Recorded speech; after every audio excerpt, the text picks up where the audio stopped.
Good morning. What's going on, guys? What is going on? Happy Tuesday. Happy morning. 30 minutes to the open. Let's get things going. Obviously, some relief to some of you tech bag holders. You guys went through a correction while the rest of us rode into all-time highs. Let me load up some charts. Let me bring up the cues. Correction. Actually over 11% from the all-time high in about 2 weeks on the NASDAQ. So tech getting absolutely pummeled. We talked about the outflow and the rotation into value, right? So the difference between this chart being NASDAQ growth, the idea of growth itself getting discounted because of yields increasing, cost of capital going up. We've said the story plenty. In rotating into things like the Dow, things like the Russell 2000, the small caps that we've been trading since the presidential election in November, right? All of the money coming here, right? In specific sectors as well, not just the averages, which is a very important point there. Because you can look at those averages and go, okay, I mean, those are pretty good. All-time high on the Dow, okay. But again, it's those individual sectors. And just to one note, S&P's been doing a lot better because half of it is made up of some other value ideas, which again are big sectors. What has done the best since the start of this year? Number one is energy. Number two is banks. That's something that most people, that would scare some people. If you told them that, they'd think there's some shit going on. Guess what? There was some shit going on. There was some shit going on. You told people that at the beginning of the year, that would probably make some people rope out of the building because things like ARK, where everything is tech driven and growth driven, it becomes very hard when everything is going into a place that's so defensive and not thought of as being momentum. What's been happening? Things like energy, banks have turned into a bit of momentum, right? And we're looking for that. Things like GE, aerospace and defense, a big sector, which is very new. You know, we've been talking about energy, banks, REITs, and then travel, really big part of that. But again, those first three, energy, banks, and REITs, are very, very low volatility environments. The IV has only just started to increase. Again, that idea that, okay, these are low volatile areas. What do we do as traders, especially on the option and derivative side? What we look for are those places in basically options and prices out there that are pricing a low level of volatility, and we're looking to find those positions that we can get in that are going to have a higher level of volatility later, which is the idea here of momentum. Some of these tickers that don't have much, they're just trending and they're defensive. Low volatility environments that turn into higher volatility environments, which is what IV tracks. IV is the difference between the historical volatility and the volatility that's being projected to the future. Again, creation of wealth, taking something of a lower value, turning it into a higher value. It's a good way to look at it. So also travel, of course, a lot of different ways to look at travel, but travel has also been an area that we've been really honing in on. Again, where is all the money coming from to produce this level of demand? It's been coming from tech. It's been coming from tech and growth. Here it is. It's really easy to see, right? It's very easy to see. So much so that while we were going long value, we shorted tech. Now, we got to get this out of the way because what's going to happen as always is, oh, the market's crashing. You only look at one thing. And now the market's pamping again. All of you pampers in the chat. Tesla's up 7.5%. It's fucking time to go long, right, boys? No. You don't get to make up the rules. You don't get to say you somehow now your market is going. One green? Whoa, okay. Yeah, for sure. Go get in there. Again, you cannot go from all the ARK funds and all the growth tickers besides mega caps entered correction territory yesterday. They lost over 20% yesterday. Do not start to tell me and do not start to go, I told you so, all of those FinTwit out there that are going to be going, see, I told you my bag hold would be good, while the rest of us have been making money into all-time highs on value. Do not go, see, I told you. Now Tesla's at 606. Are you joking? Are you joking? Look at this value over here. I'm not going to say it because it's a dirty number for some of you, and I don't want to give you guys PTSD because now that you're going, the market's fucking breaking out. Chill. Chill. If we are to enter anything growth related, what do we need? We need consolidations. We have not consolidated this move. There is no consolidation here. Now, this could turn into a very quick consolidation. We could have some sort of wedge breakout, right? There could be something along the lines of a wedge, something along the lines of, you could get some. There's some room for creativity, right? And maybe it's not purely classical in the sense that we look for, but again, you need a level of consolidation of this move. Yes, we've produced some of those results, but until you start to break out of some of these trends, we are not going to touch it. Why? Because we have been trading on the right side of the market. We've been on the right side of the market, continuing to trade, value, buying on the dip of many areas where others are scared. So again, those same folks that will sell us a position like this here on Friday, which then allows us to get 100% in one day, maybe even just a few hours if you bought later, are the same ones that will then go and chase the momentum, right? They go momentum trading both ways, right? Do not let it creep into your head that because you see the NASDAQ up like over 2.5% on futures that now all of a sudden, you know what? Fuck value. I never liked it in the first place. Didn't care. And I'm going to go trade all this other garbage, right? That just means you don't know what you're doing. You have no clarity because there is no clarity in tech. The only thing that's clear is that it had the biggest fucking outflow ever. Do not be one of those people that buys on green candles and sells on red candles every fucking day. And do not let it just poison your mind that that's how you are going to be trading. That's not how it works. And you don't get to do that. You don't get to do that. Why? Because you're going to be fucking broke. And I'm going to keep making fun of you. Those of you that are little sad boys for me yelling at you yesterday, because I'm doing well and the rest of people in chat are doing well, and you feel sad because the people that are we're not even doing anything. We're just trading a trend, and then you're trying to make something work. And now today you're going to come into chat and you're going to go, look at my tech that I made work. Look at my cool tech trade. And you're going to end up losing the money anyway. No one here is happy for you or proud of you. Why? Because you're probably a loser. Probably a loser. No, I didn't yell at people yesterday, but people thought it was a little rowdy because the value's been doing really well, so they are probably thinking I'm gloating or something. But I'm not gloating. But I do find it ironic that people today will be talking about all over social media of how they predicted some sort of tech rally when they've been talking about it for the last month and it's gone down over 20%. It's gone down over 20%, guys. That's a 20% loss while the whole value sector is continuing to push up over 20%. You know how much energy is up? 50 fucking percent. Small caps, 50%. Those are numbers that are undeniable and you cannot ignore. And again, that's where it's very important. I'm telling you, some of you are going to do it. Some of you are going to actually do it where all you're going to now look at is tech, the tech bounce back.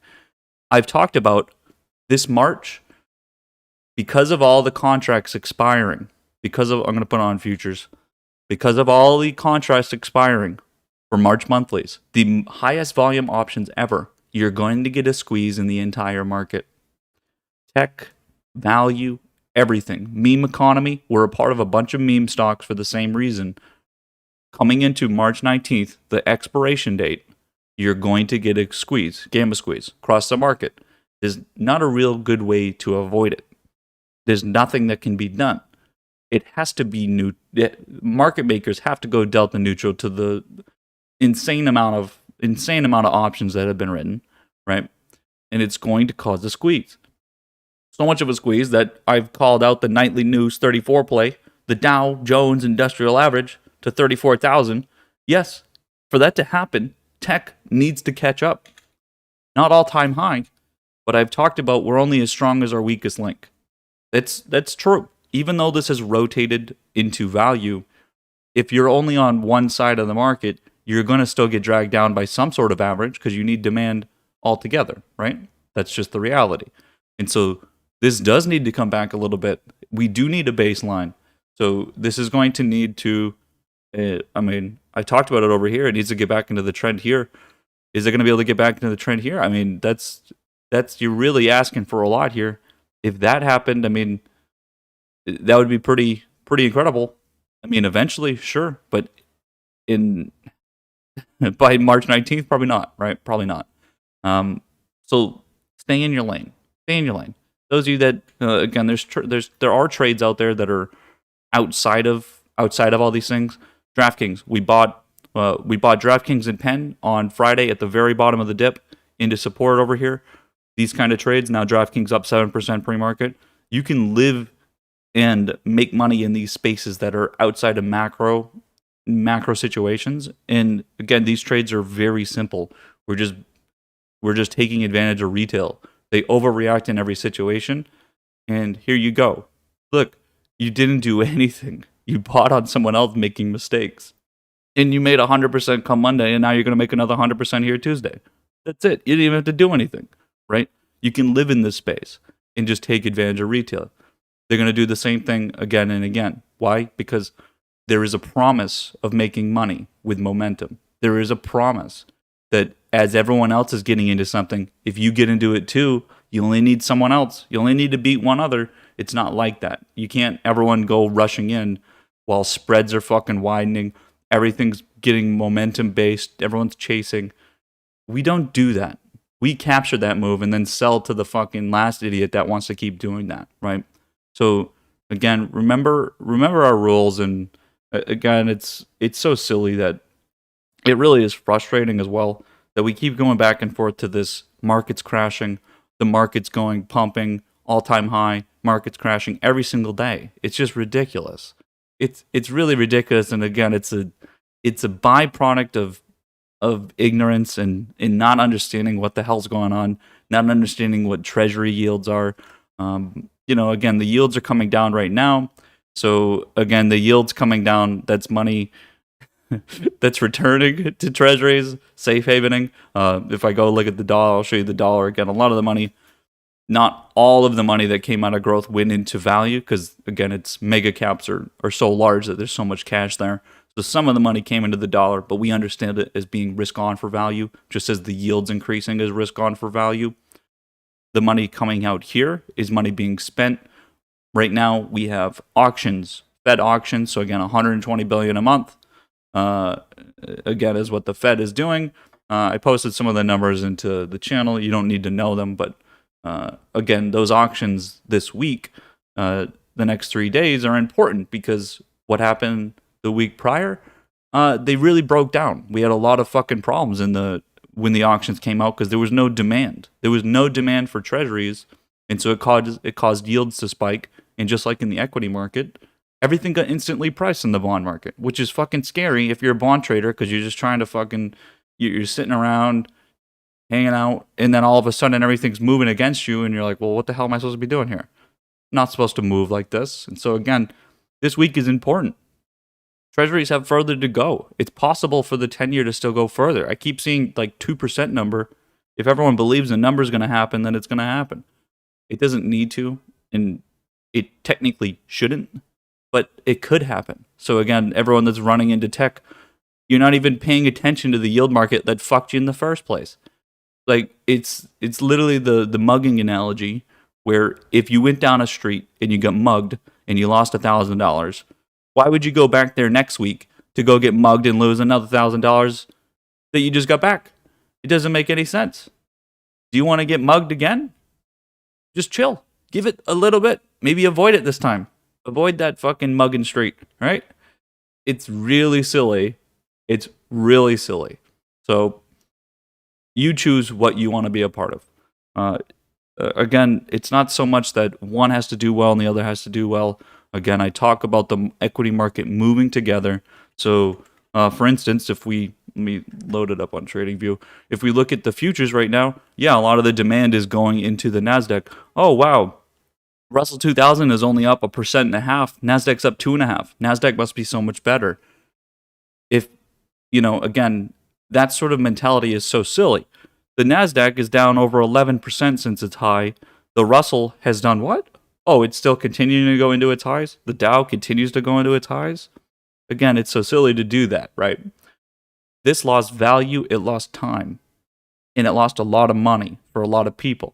So again, do not get, I guess, baited, right? Don't get baited. Now, there's plenty of scenarios where tech goes back into all-time highs, just like we've been talking about, just like when we tried to make the bet the week prior, where we tried to get all of the inflow into ARK again, and then we actually got continued outflow. Do we want to do that play here today? No, we're not going to do it today, so that's the point. If come tomorrow, I decide that, okay, I want to go trade those flows, the treasuries, and then if we see inflation numbers tomorrow, again, CPIs come out tomorrow. If CPIs come out and we get good numbers that the market doesn't react poorly to, then okay, now we can start to split up our risk over the entire equity market and not just one portion of it, right? But for now, if you're making a fucking boatload of money on specific sectors, are you going to just now change it up because the promise of trading some other dumb shit that memers talk about? Am I going to go put all my money on GameStop because GameStop's moving? No. Keep that in mind. So keep that in mind. Otherwise, the one other thing to talk about would be clean energy. Clean energy obviously got thrown into the growth category, which makes sense. It does make sense in terms of when you think of the cost of capital going up and discounting future, this future value of companies. Now, it's really hard to. It's really hard to do this and go back and forth and be like, okay, well, we had a part of value and now it's a part of growth. I think we need to just understand that it's going to be dynamic. There's nothing really there on a macro side. This is just like a speculation and feeling sort of play. So we're going to keep it all technical and remove it from value and growth. I think specific EVs will still fall under their sort of pretenses. Tesla is a part of the NASDAQ, the mega cap idea, those FANG stocks, and those intermediaries a lot of the time are following just Tesla and following the EV space because, again, look at Ford and GM. Again, look how much Tesla's been down and how much Ford's been up. We traded Ford. And so, again, it's really aggravating to see some of the lingo and thoughts that are going to come out because it's like people that have been getting fucked by Tesla. We shorted Tesla and went long Ford, made a shit ton of money, and now it's going to come back and it's going to be like, well, see, that's exactly the point. Obviously, we can be happy with the money we made, but what's going to happen is it is going to affect the overall trade because of the way we go from there. So what's going to happen? Well, we're going to start to lose momentum on some of these other trades because of, again, inexperience and misunderstanding. So we need to take these into consideration. So as this week develops, let's say, again, I don't expect tech to be the golden child or anything like that. But if we do get a weird head fake scenario where we've somehow juked and everyone has juked get together, then we're going to need to take that into consideration. So again, we need to be dynamic. Just because we've been correct in getting confirmation of an idea for so long now, and also the making money part is the difficult part where you can make money doing something and realize it, take it home, and then it all of a sudden starts to change because of people that are just sort of doing their own thing. We need to be aware of that. So again, that's what I'm trying to get my mind around right now, is that you could get head faked and have a really weird situation. So I'm not going to let myself go, well, I was fucking right, so it better get there or else I'm going to lose us all. No, I'm not stupid. So we're keeping everything on the table and just keeping the fact that we're risk on in the market. Everyone that was so risk off and everything is obviously wrong. Now they're coming back, spending money again. It's the same dance as always, right? So all we can do is trade the price in front of us. Because again, look at how quickly the idea of fundamental trading and putting value on a company and trying to price based on news and everything. Look how quickly that shit fucking breaks down, and how quickly it is about feelings and speculation. That's all price is, and that's all it's going to be with this level of volume, because it's the price is going to trade based on the orders and the volume that's out there. If everyone's not doing that, then no one's going to do it. Everyone's going to do what everyone else is doing, which is just speculation, directional trading. That's it. If everyone, like maybe back like 20 years ago, was trading based on fundamentals and the value of companies, then that's how everyone else would trade, because that's the only way you could make money. Right now, that's not how it is. And you can see how quickly it is for people to change their mind. Short-term memory. It's no longer they're remembering the sorrow and how fucked they got and that sore ass they have from trying to trade things like Tesla on the way down and trade ARK because they love Cathie Wood. And now they've got a really sore ass. They've got a standing desk, standing room only. And all of a sudden, what are they going to do? They're going to go, you know what? I've already forgot about that. I'm a new me, and I'm going to go trade this because I got a discount. You know how many institutional, guys I've seen that I know worked at institutions that on Twitter, all they post is, nope, I was willing to buy it at 800. I'm going to buy it at 600. Oh, I'm going to buy it at 550. That kind of person that's trying to force something to happen, forgetting how hurt they got. We're taking advantage of that. We need to take advantage of this. So let's see how it develops today. Again, we're not going to fight the market. Let's see how it goes. Again, stay in our lane. We're really, again, yesterday I was very fucking proud of a lot of the ideas and getting confirmation of them, and it feels fucking good, right? Feels good to get a lot of those, and we're going to continue that. We're going to continue with it, continue with what's working very well. In terms of charts from last night, again, so like the charts, I posted an absolute shitload of charts from over the weekend, right, from Friday. They did exceedingly well. The XRT play with retail stores, again, retail stores for a month or so were trading flat from the big rally and breakdown here. And then they started getting volatile, and we were going in on them, right? Making trades on a lot of different retail stores. And then yesterday we saw a big pop in all those. Again, across the likes of, MFL, HBI, all kinds of them. GPS had already been going, these kind of trades. And then we got it on the whole average as well. That felt really good there. And then again, just continuations of all of value. Aerospace and defense continued to move. Travel, big fucking moves from Friday into Monday. Those trades, again, those are 100% trades. So again, it's not like, again, I can sound edgy, but those of you who are like, hey man, is everything good? Be like, yeah, I just made like how many 100% trades? You can go suck one, buddy, Greg. Get the head in the macaroni ball. Blow some bubbles for me. So let's not be like that, okay? All right. We got 3 minutes. Let's get in here. Let me load up this correctly for you guys. Let me load this up. We're not getting so much of so first of all, from yesterday, remember we had a big buy day on a lot of value. So again, I think Ecto made the joke, like, I wonder if prices are going to be taking profit a little bit today. Let's not forget that some of these put some fucking moves on, right? Some positions put some moves on. If something was up 20% yesterday, it's unlikely that it's going to continue. It's going to have some take profit. don't be stupid with those. Again, I always talk about if you know you're going to end up having to exit a position because it's going to take profit too much, then just take profit before it does that, right? Just when it's happening because the day before it will start to take profit into close.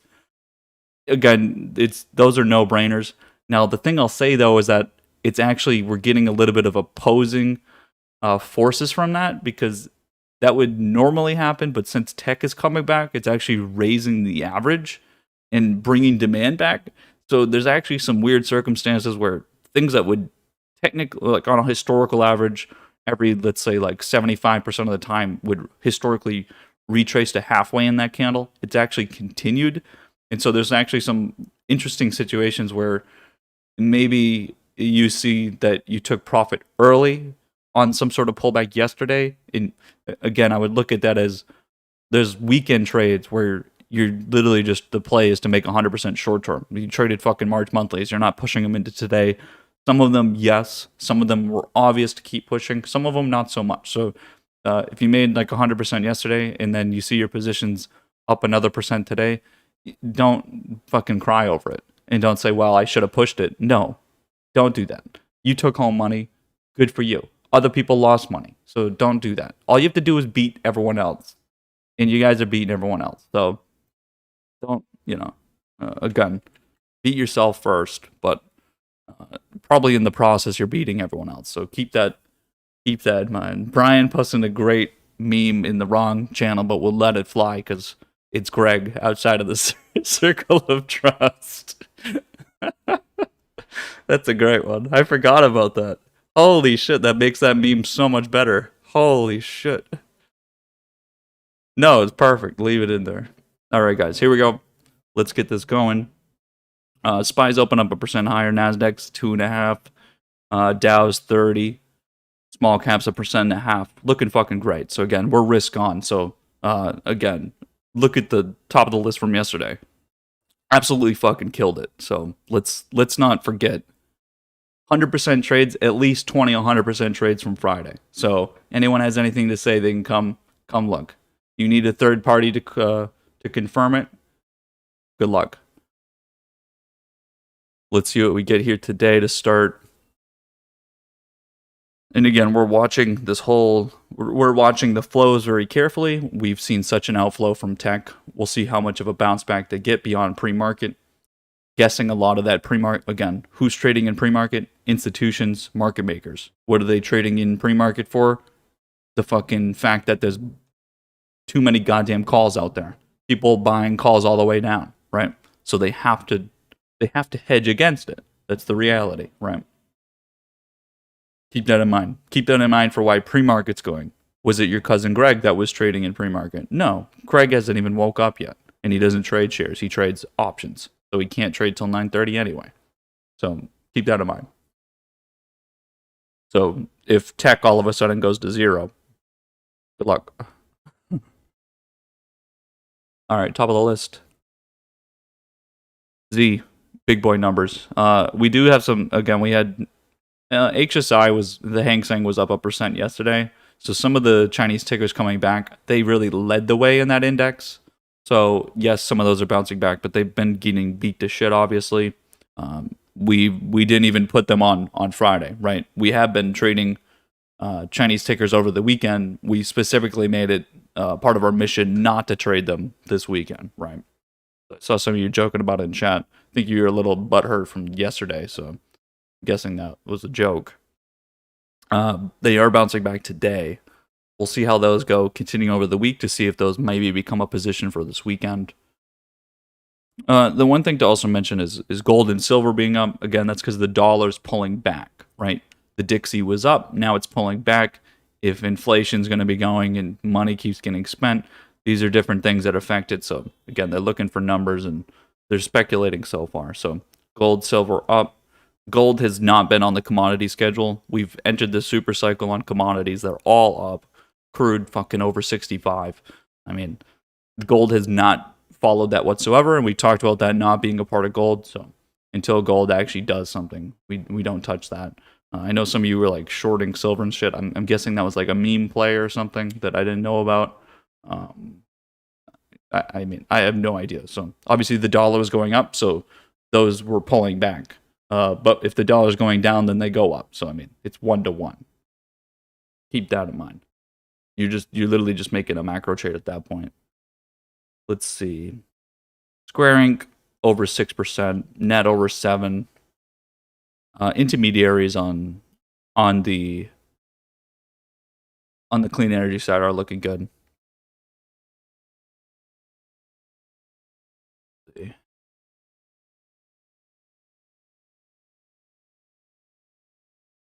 So this is a SPY. Let me bring it over the Qs. We'll look at the averages real quick. Everything's holding value. So NASDAQ is holding its value from where it started. That's very good for over there. Small caps, we see some, let's see what we get here. We have a trend line coming through. We'll see what we get for take profit there. Again, expecting a take profit day on value. Why? Because they fucking put a lot of points on, not because it's the end of value and time to go long tech. Please do not type shit like that because people will believe you in chat. I'm going to delete comments that I don't agree with because, again, I don't mean it in the sense that we're going to start an echo chamber of the only what I think, but there are people in here that are butthurt about getting fucked the last month that want to be like, I told you so. You will get kicked out. I do not care about your money. So keep that in mind because there are some people in here that are butthurt that feel like I come on here and gloat every day about making money on value. So if I see dumb comments, they're going to see it. Keep it in mind. Those of you that are so ready. Okay, Dow holding the level on that trend line. Let's see. Let's go take a look at the big boys. Apple holding 2.5 again. That's what the Nasdaq's up. So again, you know where that's coming from. Facebook, the elusive trader, sitting at that 260, that 261 or so mark.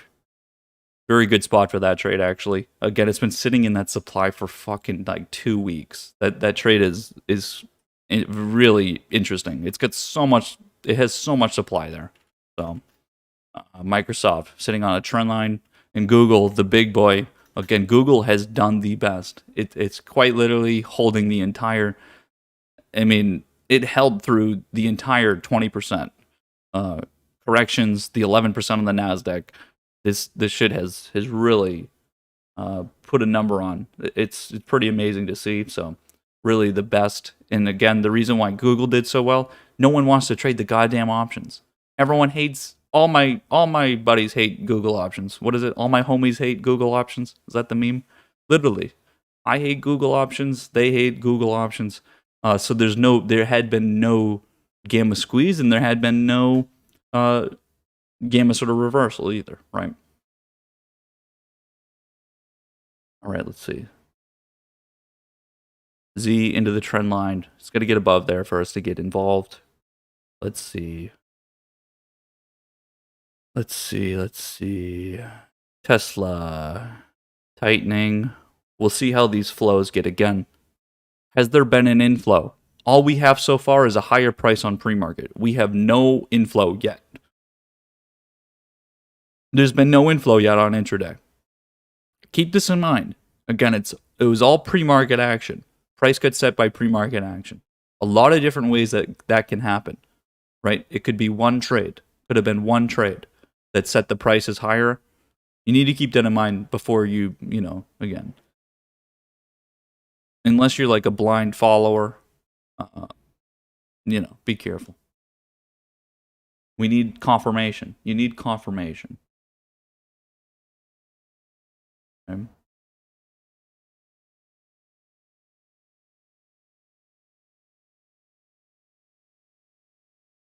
We'll see what leads, whether it's the large cap growth or small cap growth. Very important distinction because again, small caps have been doing great. Uber continuing its move here. We'd like the Uber and Lyft charts. Those are technically a bit of growth, but they're really not. So you can see how they're not even reacting in the same way as the rest of growth because we understand that they're sort of out of bounds. So it's cute to see that these are not reacting in the same way. That does give us confirmation that they're not tied into those ideas. They're not being put into portfolios for the same idea. Important to see that. Uber is up, but again, that has a lot more points to go. It's very far behind. Very far behind Lyft.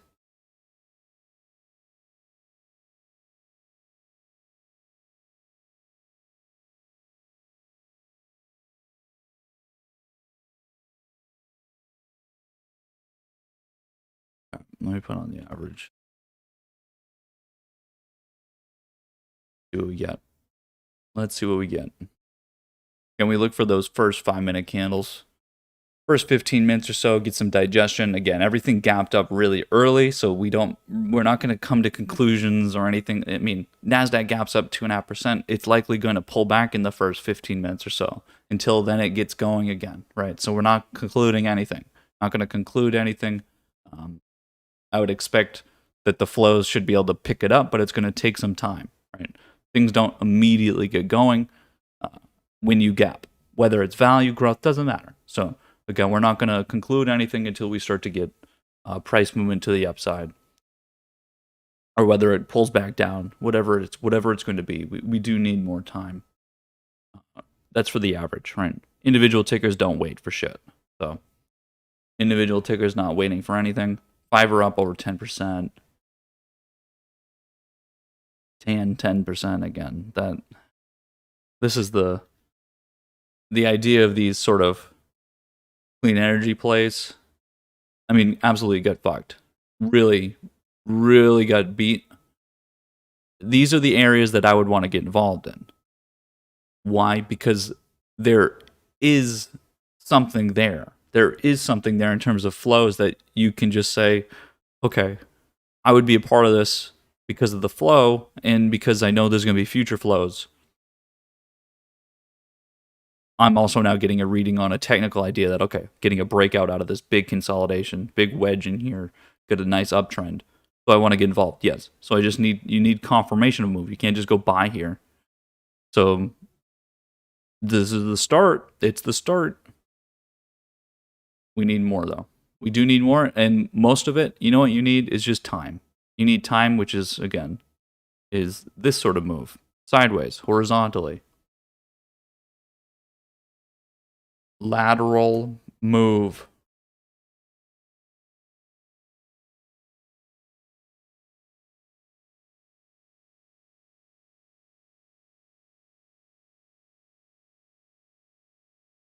Arc really not getting anything.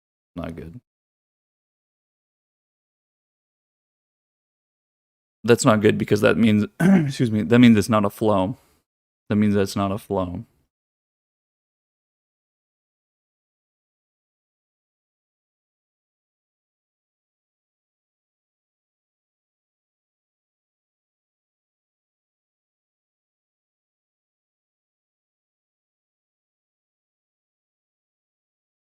That fucking Chewy chart.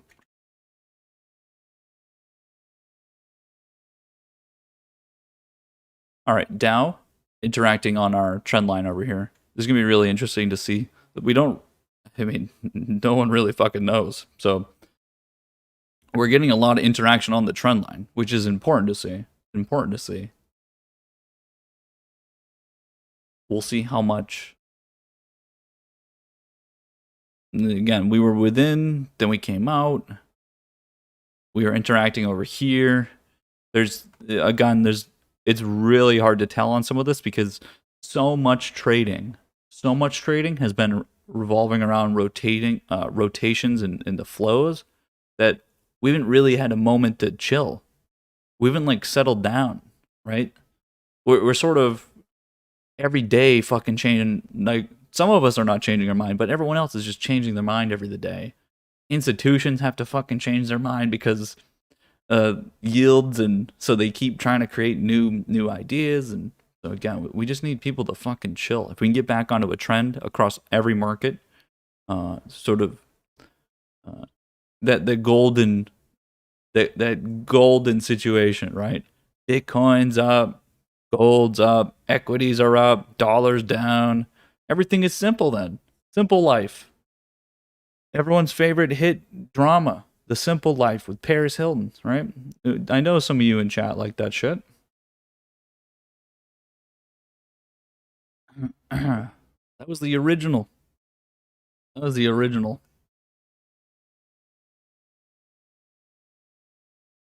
See, not much movement. That's perfect. Not much movement. Small caps, again, always make a bigger move than anything else. It's up over 1%, so chill. As you're looking at it like that.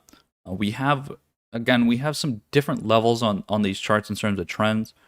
So again, there's different ideas, and sometimes it's not so much that, okay, this is the channel. I have this dotted over here because this is the sort of the OG trend line. This is the newer local trend line. So we'll see how this reacts here. NASDAQ, still waiting for some sort of confirmation. It's in between levels here, which are strong levels. So it's going to take some time. Again, the value doesn't matter. So even though price gapped up here, it's not the price or the value that matters. It's the movement that matters. And I say this a lot, but it's really the only fucking thing that's actually true, and we know. Why? Because something can be priced here, but you could still not be able to buy or sell something. People only buy and sell when things are moving, not because of a certain fucking price. If that was true, then our prices would not be connected. Prices would just be all over the damn place. Why are our candles here? Why are prices and trades so connected? Why does it look like this? Why isn't it just fucking all over the place? Why? Because people, the only thing they care about is the movement. They don't care about the fucking price. You guys are willing to buy at 200, then 300, then 400, then 100. But it's as long as it's a part of the move, then you will. You don't really go into the day and say, oh, well, I'll be buying it. Yeah, there's levels. But again, it's all about movement. When you guys are trying to make a trade, you're not going, oh, yeah, 101.69. Nice. That's where it's going to be. You're just going based off of the movement, right? Okay, well, it's getting faster and faster here. I'm going to need to get an order in. I don't care what the price is. Get me in, right? When you're chasing these kind of things, that's the only thing the fucking market cares about. They don't care about the value. No one cares. You know how high we are past the all-time high from last year? We fucking blown out of the water. In 3 months, we broke the goddamn all-time high. COVID just happened. You didn't give a shit. Throw it through. Let's go. No one cares about the price. The only thing they care about is the move. Are we moving? We're moving. Not moving as in U-Haul. I am moving, though. Not moving. Adding an additional casa. The dose casa play, as stated by the Apple short, the 300%er, is paying for the next condo. Yeah, that makes some of you butthurt people mad, doesn't it? I'll make sure to take some nice selfies on Insta for you butt angry people. This is a fun zone. Who said it the other day? This is the slime zone. Some of you sickos thinking that kind of slime. You fucking nasty. Ugh. Alright, we're coming out. And I don't mean coming out like that. We're coming out of the zone here. Let's see if we can get the NASDAQ moving. In terms of levels here, it's really this up here that matters. Because again, that leads into a large range. Large range, could you get moving? We'll see. We'll see. Again, these things have gotten so beat to shit that, you, listen, I don't care what you fucking think. And I don't even trust any of you anyway. I don't even like half of you. Listen to me, guys. You cannot tell me this looks good down here. You cannot tell me that looks good right there. You're out of your mind. Oh, this looks great. Let me get involved over here. Over here, you thought it looked great. And I told you no. We're shorting. Over here, it doesn't look any better. It looks worse. It actually looks worse. I'd rather be buying up here than down here. What are we doing? I talked about I would like for it to come into the trend line. Again, I think everyone is underappreciating the need for a consolidation in that market. I think it is the most needed. It's the most needed. Apple got ringed around more than I don't know. I don't even have a good analogy. This got squeezed so many times, choked to death, roped out of its mind. It needs to consolidate all of this madness. This is just bad. It's bad, bad, bad. Why? Because no one's trading the underlying and it's all options. Getting squeezed every time there's a new few 100,000 calls, getting fucking completely sold because a whole new thing of puts and the calls aren't worth anything. This is all just gamma squeezes all over the place. We have to get out of that. There has to be some sort of, I don't know, it needs to be uniform in some sort of way. It's not. Yeah, over here everything was getting just squeezed nonstop, so everything seemed normal and okay. Consolidation was pretty okay. This move was okay, and then things just got nightmare. You know how much money this is, guys? Largest company in the world, by the way. 2 trillion, over 2 trillion cap size, and getting squeezed fucking 10% every goddamn day. It's too much. Too much. 10% is an overstatement, but too much. It does need to consolidate. And it's so far from the all-time high that it's almost too far for it to take advantage of that point where when things are trading an all-time high, you have no supply, so you can just sort of do anything and just keep pushing through with demand, and everyone will be okay with it. It's not in that point. It's not at that point. Google's up there. Google can do whatever it wants up there. That's why it looks like that. It's at its all-time high. But the rest of those, oh, they're so far back, and it's gonna be I mean, it's gonna be a cockfight. That's for sure.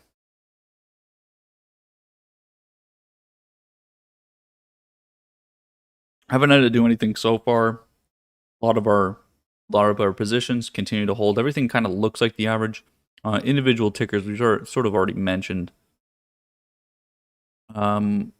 Anything that sticks out here, something like QFIN sticks out coming through here. We want to be a part of this as it breaks. That looks pretty good. So that's something that can be a part of. Pretty easy positions. I'd be careful in there, but let's see. Obviously, the pot stock play from the trend line down here. This is whether you're already a part of it or not. It's the same thing applies as you break through this trend line, and as we've continued to consolidate this way, right towards the side, things get better. Again, I think some of you still underestimate also the gamma squeeze that's coming from the March, everything from March. Everything is related to that. I'm sorry, there's nothing else that matters right now. The only thing that matters is the amount of fucking options that are out there. Again, stock market's a derivative of the option market. What's the option market? It's the speculation zone. Everyone betting on everything. And all of the bets affect the outcome, right? So when you're trading things, you need to be aware of what's going on in the option market more than this, right? We use this as direction. The options market make it true, right? So again, everything is moving based on their options, not because of anything else. So it's very important to keep these ideas in mind. So when you're going into an option chain, you go, holy shit, there's 100,000 calls in here. There's 10,000 puts, and everyone's buying out of the money. What's going to happen? As those start to come closer and closer to at the money, gamma out of their minds, hulking the goddamn option chain, and it's going to cause the underlying to just roar, right? It's going to happen everywhere. It's going to happen everywhere. And again, it goes both ways. It can squeeze to the upside, and after it squeezes to the upside, it can go then to the downside. Also, after that day, those calls no longer mean anything. They no longer mean anything. You don't have to be hedged. So what happens after that? Well, we've seen what happens. Go look at the Apple chart. Go look at the Apple chart and how that changes every week. That's all you need to know. So, yes, we're very much trading in line with that. Everything should be timed and priced, and you can trade March monthlies, and there's so many interesting things you can do. If you're just figuring that out today, then you can't just do it today and hope to be good, but it's certainly going on. I don't really see anything I want to everything is up and doing very well, and just continuing though. A lot of the questions we already have answered. Everything looking good, healthy. Healthy, nothing getting going too quickly. In terms of pod stocks, again, this kind of squeeze, I talked about it with the trade over here. We had to get out of it. We took the trade over here, coming over the weekend. How do these play out? They can just get squeezed. Everything could just get squeezed immediately. Get priced to all-time high. Who fucking knows, right? You have to be a part of the trade for anything to happen, though. And you're adding to it. So you want something to happen. Your bets are adding to that fuel, right? You are the fuel. The options literally are the fucking fuel, and the Kindle, and the fucking lighter, newspaper, oil. The underlying is the forest. And you're the gremlins. Yeah, I added the rad chart. Last night. In terms of this play, I mean, it's pretty straightforward.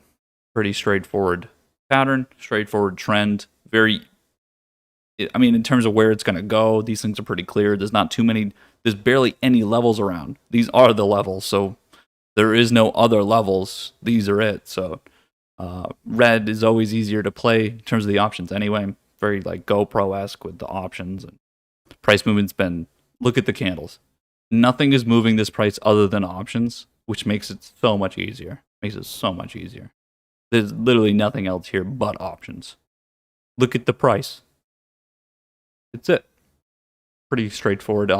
Again, this is retail stores. Retail stores are good. This is a little overly impacted by retail traders.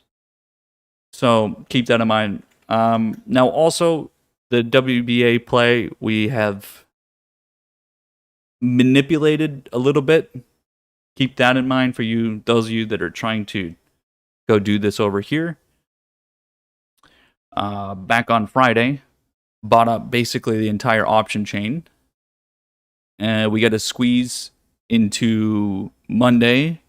Price is now underneath the supply. This is where everything matters. So in terms of what is going to happen, well, it's this supply that matters, because if that supply gets cleared, whole underlying gets fucking bought. Underlying gets bought because again, that exposure from those calls, the exposure from the calls is significant, right? As that delta increases, that means more shares need to be bought. That's how it works. The delta is the hedge ratio. And so the higher that number, the more shares that need to be bought. That's what matters. The gamma dictates the speed at which that needs to happen, right? So when they're at the money, that's the highest gamma, right? So when out of the monies become at the money, that's when they have the most speed, or acceleration as we call it. But the delta is, again, the amount of shares that need to be bought. So if I've got 100 calls, then now the delta's at 1. How many deltas is that, and how many shares is that? You guys need to figure that shit out. And I'm going to do that. That's coming in the video.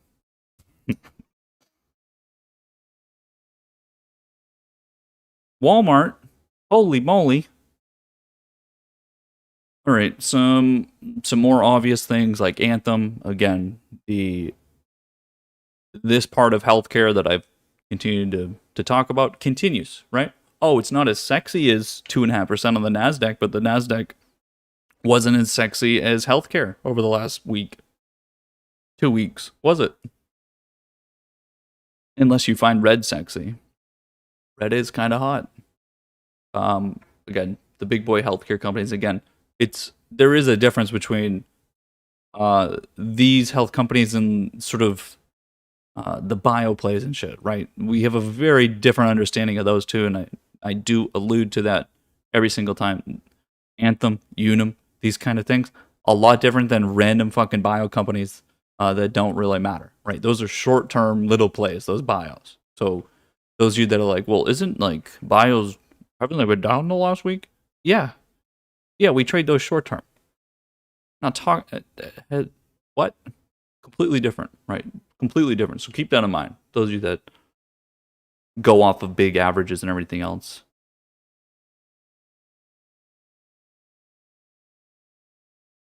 Okay, a lot of green, a lot of green. We continue. We continue. Z coming back into the trend line. Things get back to a place of understanding. Now you've got converging supply up here as well at 144. That could definitely do. I mean, it's up 10% right now, but that doesn't really matter. I would say you could easily do another 10. I mean, I know it sounds kind of silly, but easily could. With the way things are bouncing back.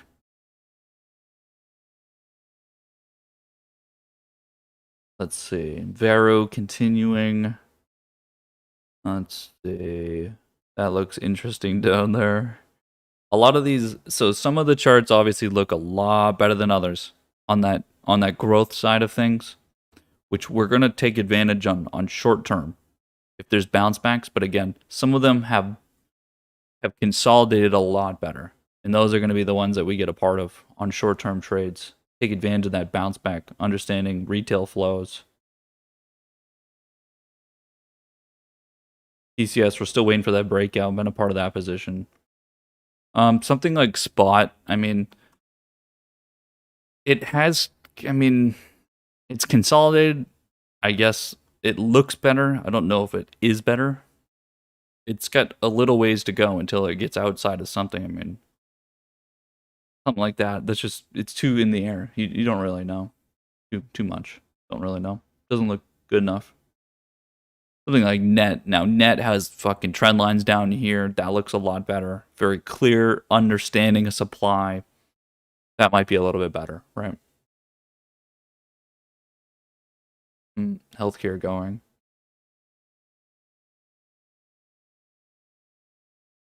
All of healthcare.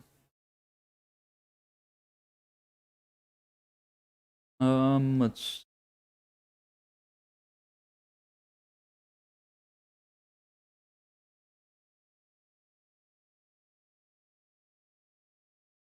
see. Let's see.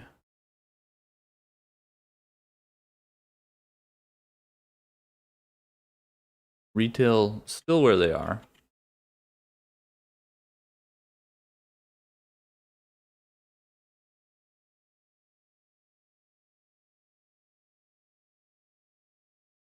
Down climbing back into the trend line. It's actually bouncing on it as support right now. Small caps. We're attempting the same on this trend line through here. Those continuing as well. That's, again, small caps are up almost 2% right now. Almost 2% right now. So again, our small cap value side is still has been doing better, and it's still keeping up with the move that we see on the Nasdaq. So it's very cute. So anyway, tech coming out of that first open, heading up to the level that I was talking about. That's where it really matters up here. Comes out of this zone down here. Now this would be, healthy price movement down here, consolidating underneath a level, then break through. We'll see how it does here. Again, a lot of this is dictated by Apple right now. Some of the mega caps are kind of dog shit right now. Google looks great, but Apple is still going to dictate a lot of the move here. Tesla, we'll see. We get some risk on mentality, that's for sure. Risk on, dollar coming down, so money coming out of the dollar that came in because of tech. Again, doesn't this look a lot like that Q's chart that we just looked at underneath the level? Yeah, that's because that's the money. That's the money. Volatility, who would have thought? Volatility coming back down. Why? Because by just putting money into the equity market, it's removing volatility. That's the way that that number works. So again, it's sort of backwards, but that's the way the correlation works right now, right? That's the way it works. Fake Neo continues that, you know, Neo. Qfin continues, didn't even come back down to the trend line.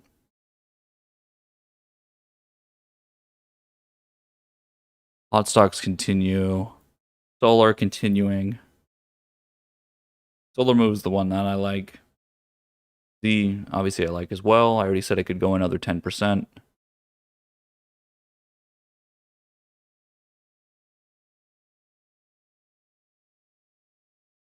Things like Nova.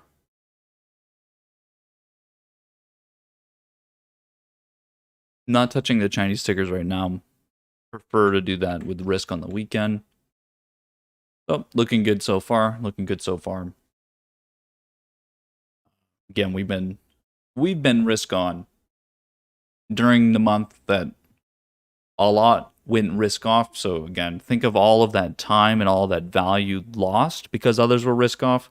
That's a lot of fucking money. So we're going to find out how much and how quickly that money wants to come in. That's for sure. Right now, it's pretty... It's getting there. It's certainly getting there in terms of an amount. Certainly an amount.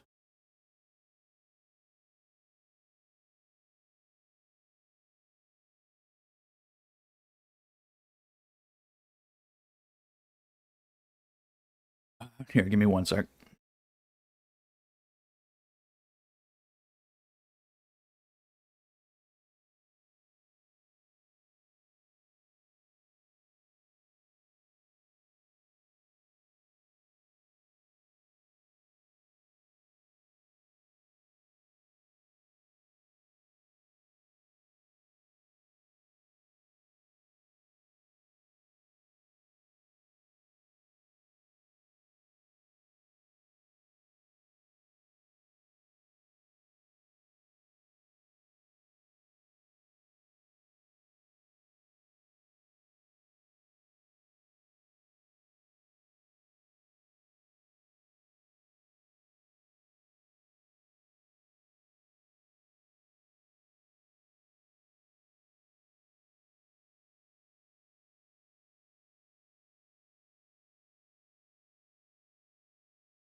Alrighty.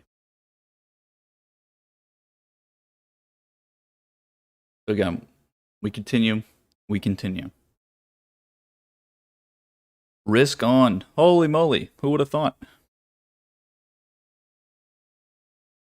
Who would have thunk? Everyone coming out of the woodwork now. Everyone's coming out of the woodwork. Again, to continue to keep us on the right side.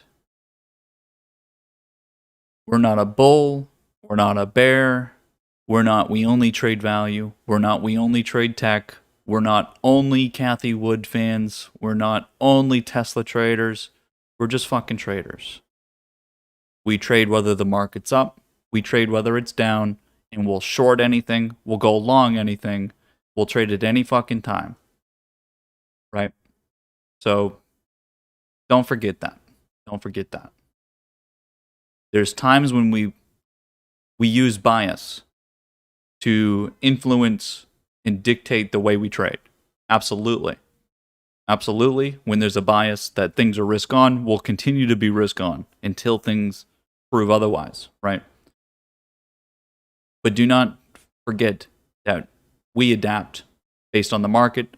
The market's our teacher. The price is the result of that, and we only react to price. We don't react to anything else. We don't do anything else.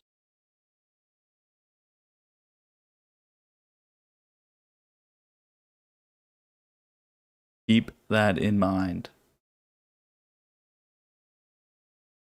When there's things on the, when there's something on the table, we take it. That money to be made, we make it. Don't care what it is.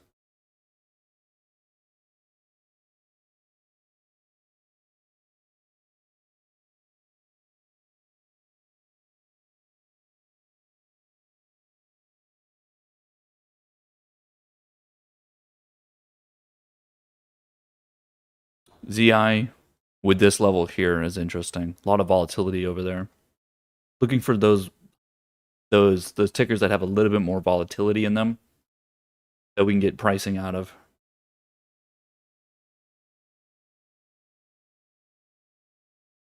Again, it's not the value that matters, it's the move that matters. Like QFIN over here, right? It doesn't matter what the value is here, what the price is, it's the move. So for instance, when I talked about that over here, when you go place the trade over here, there's really not much you have to do there because no one cares about what the price is. They care about the move. So for instance, when you just go place this trade, you don't need to make it exact. You place this trade over here, no one cares what they're paying for a price. They care about the move and where it's taking it because now everyone's trying to project a future price, right? Just the movement. It's just the movement. Again, even when you're trading some of these, it doesn't, again, taking the Z on the trend line here, you don't need to get it here. It doesn't matter that it gapped up 8.5%. It doesn't matter. That doesn't matter.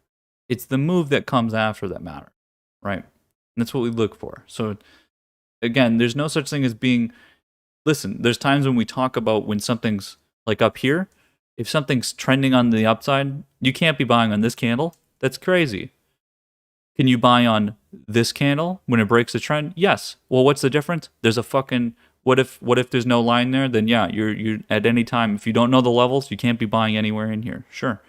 But if you know where levels of supply are, you can be buying on it. Why can we buy in this trend line here? Because we understand the level and that it acts as support and resistance in here, right? It's been acting as support and resistance since the beginning of the year. We understand we have levels of supply in here. It doesn't matter that it's up 8%, right? And again, that's how we can use these to make trades. Otherwise, you're just trading on fucking anything all the time, right? You just chase things and you don't know. You got to use those levels of support. So again, when we have levels that are interacting with price, it doesn't matter how much the price has moved. It's how it's going to move because of that level and where it's going to be going and gravitating towards. And again, it's so important to utilize all of this information and understand how price is going to react because of those levels. Because again, all the fucking lines is a simplified version of how people think and trade, right? That's all it is.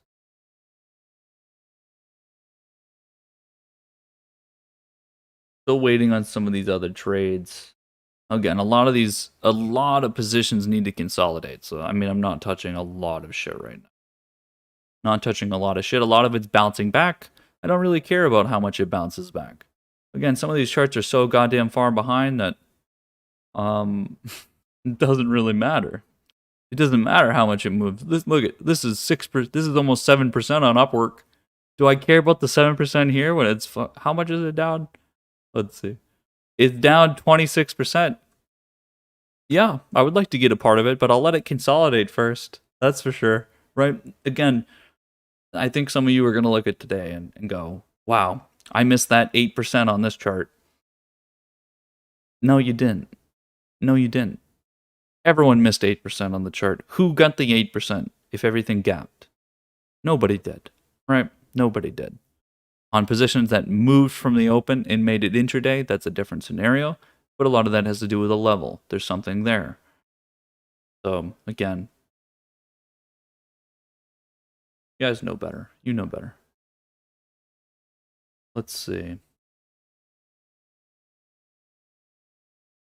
We'll look at the averages. SPY coming up towards the trend line. Trend line on SPY comes in at, let's see, 389.80 or so. 389.80 on the SPY. The Qs, again, we get the 311.24 or so. That's a pretty important level. It is a very strong level. So you need to enter the zone and then look. You've got no supply within here. Let me just change these so we're not confused. You have no supply within this range, right? So price breaks through this level. Now you have an open range to trade through. We talk about price moves very quickly between levels, right? There you go. You have almost 5% of movement through there. If it gets in there, right? If it gets within there, today, tomorrow, doesn't matter when it is. It doesn't matter when it is. It could be up 5% and then move another 5% because there's no supply in there, right? Doesn't matter. Does not matter. Small cap still trading around that trend line.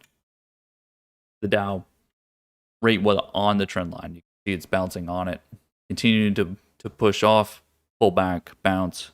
We'll see how that continues here today. Again, we're pushing our trades that continue to trend to the upside. A lot of these moves, again, that are happening so far today, you can see the underlying's up a lot of percent, but there's not much to gain trading it because it gapped, and then what are you gaining? There's like 2% on the underlying. Options have already got juiced up. Don't chase. Don't chase unless something's there.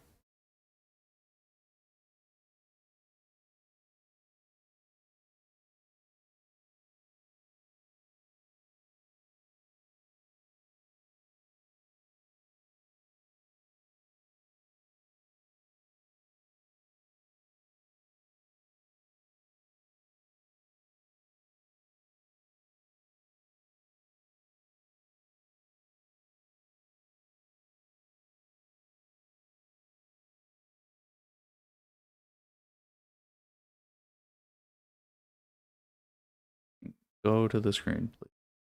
There we go. There we go. Europe mixed right now.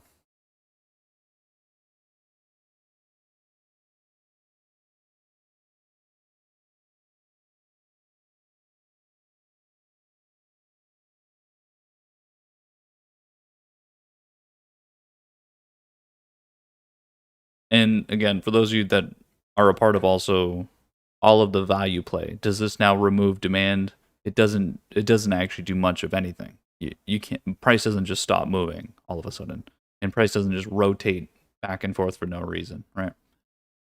So there's a very good possibility, and it's also a part of the idea that you need the rest of the equity market to be trending to the upside as well. And that's, again, go look at any time in history, the equity market trading to the upside. Is it just one index goes to the upside? No, the whole thing moves together, right? Right now, it's been rotating from one side to the other, so a lot of that money went into value. It doesn't mean that if tech is down, if one index is down, then another one's going to be up, and they need to be vice versa. No, they all trade to the upside together. They're all fucking equities. They're all risk, right? It's all risk.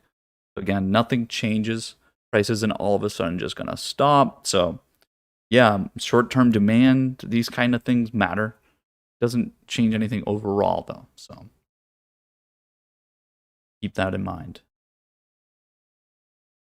It's like saying the meme stocks are taking away from overall demand. No, it's actually just fueling more and more risk and demand in the equity market. It doesn't take away from another trade, right? Maybe for those retail traders, takes their eyes off other things, but not the overall. There's always more money flowing in.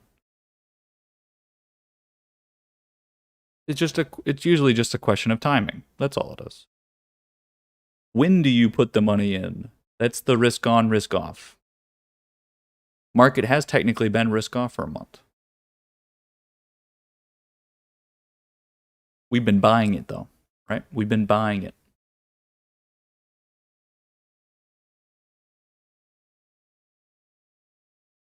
Big moves coming through. Continue on this buy.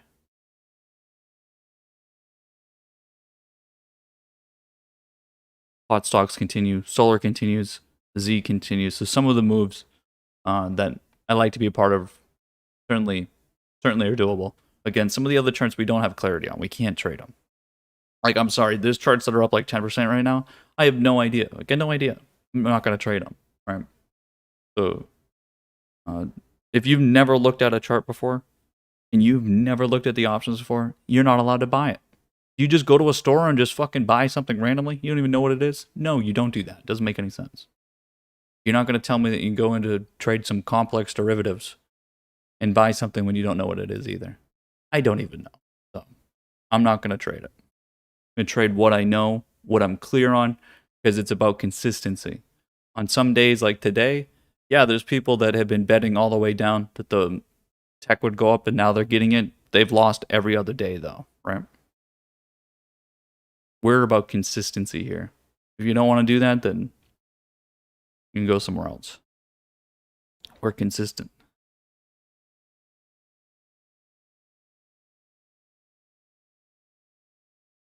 And also putting really silly bets would be literally that silly, right?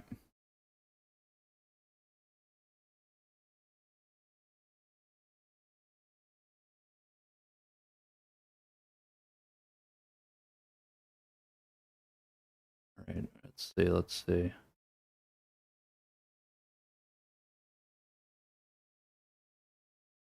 Everything is up, everything is up. This downside.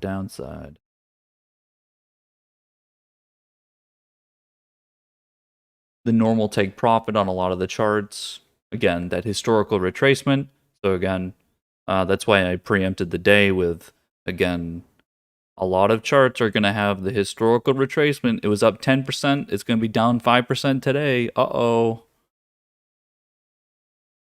Don't get shaken on those.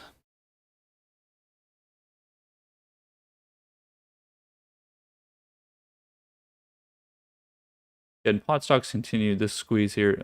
Purely a squeeze. Purely squeeze.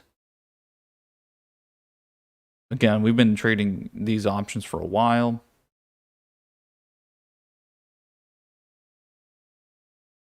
We'll see how much Z continues again. Took the trade on the trend line. I don't care that it was 8%. Doesn't matter. Doesn't matter.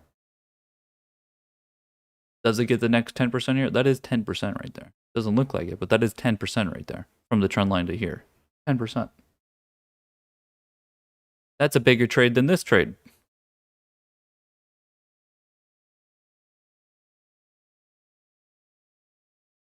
And we'll see how we do on solar. We'll see. We'll see how this does. Again, when we take a trade, first of all, when we're preempting a trade, the trade goes from day trade to swing trade to possibly being able to push it over a certain amount of time. So that means we gradient we layer our position. So it can be short term, intermediate term, and long term, and you can kind of get contracts for each of those because you don't fucking know. It could be down 10% tomorrow. Could be down 10% tomorrow. The difference between being able to trade on a trend like we have been with value and just consistently getting gains and being able to put things on the weekend and know we're going to get 100%, right? Being confident and knowing that something's going to happen is different to these kind of positions where you get a bounce back day. Guess what? We did this fucking a week and a half ago. We did this a week and a half ago where we bought all of these dips, and guess what? We got 1 day of returns, made 100% on those, and then it's for the last 2 weeks have done nothing. So again, you don't know. All you can do is plan for it, and that's all we ever do. We enter trades and plan for further upside, and we plan for every scenario. We're prepared for each of those. It doesn't matter what actually happens. Why? Because we hit the button, we're in position, we're going to make money one way or the other. It's just by how much. We don't get to decide. The market does, right? The market decides who you are once you're in position, right? Once you're in position, you don't get to decide. Market decides. Obviously, you need to exit those positions and realize the gain. But at the end of the day, you don't get control. All right, let's take a look at some of the big boys up here on the top of the list. Retail having fun with the GME. Again, everything getting gamma squeezed. Why? Because March monthlies have the most options ever, highest volume ever, expires in less than 2 weeks. So everything's getting squeezed. Again, just like over here, gamma squeeze, same thing applies. Again, we've been playing the meme stocks. Big Neo, 22%. DQ coming off the trend line here, 21%. JKS, 21%. Again, some of these they're not tied into literally anything. So our meme play from EH is up. Don't really care yet until it gets over a trend line or something. Those are just shares anyway. FUV, the motor side. I mean, who knows? Don't care. RESN up. That's also the intermediary tech. That's what this is a part of there. Blink, again, tied into intermediaries on the EV side, but it's been on a more bearish trend. Again, one of the short plays. Yeah, it was down 45%. 45%. You can, again, shorted it for 45%. You can then say, well, see, now it's up 16% today, so gotcha. Okay, also shorted Tesla for minus 20%. Again, the bounce back here, can't do anything until you get some consolidation, right? So please don't be one of those people that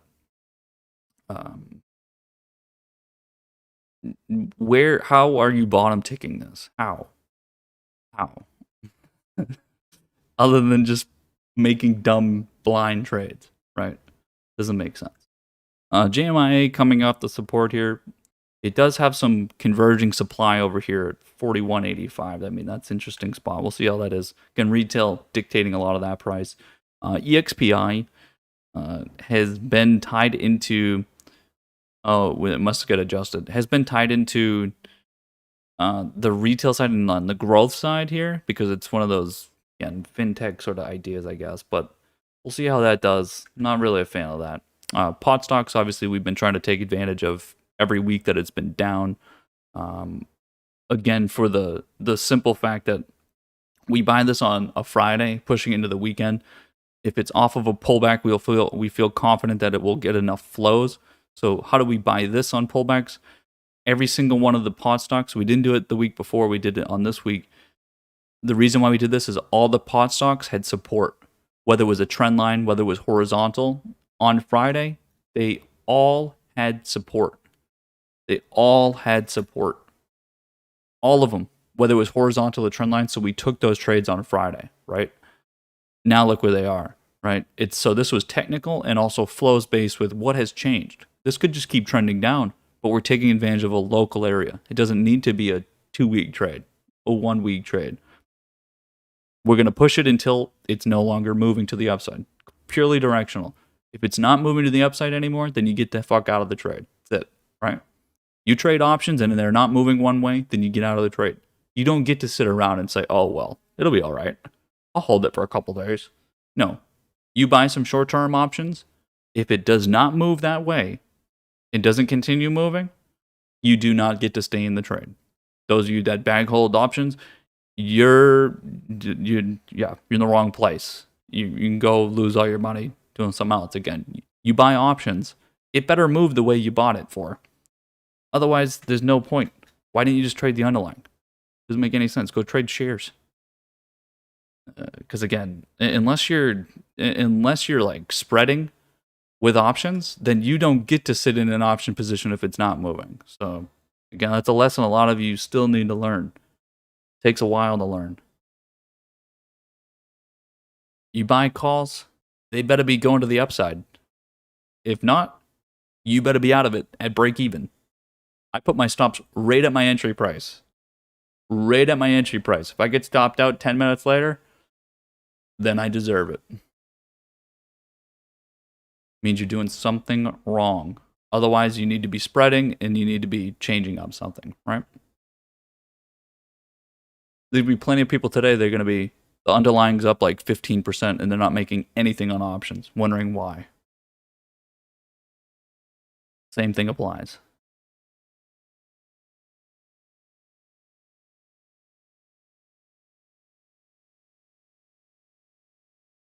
Z continues. Tesla continues to get a flow. Continues to get its flow.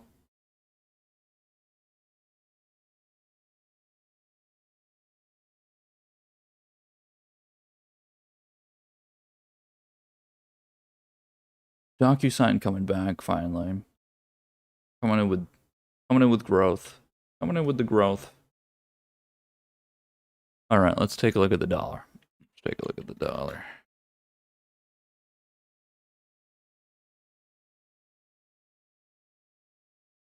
Elevated. I think volatility is still mid elevated. Hasn't come back down to the low yet.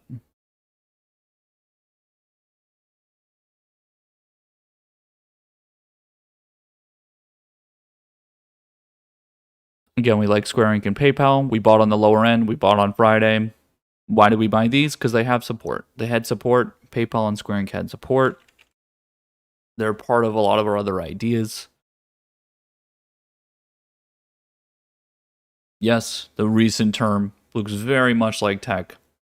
And again, some of these you're able to be buying at the lower end of a range. Some of them you're not. And sometimes you're getting out of the position, like PayPal, not in the position anymore. Not in the position anymore.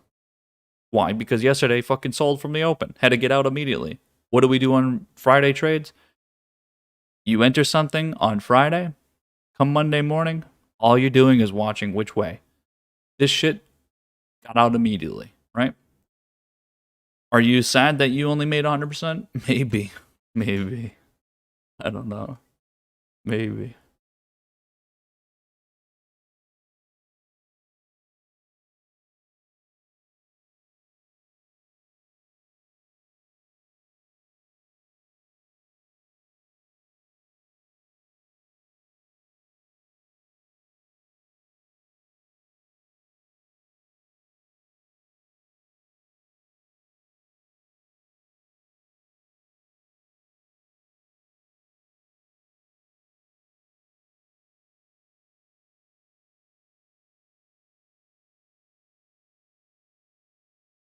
Value continues.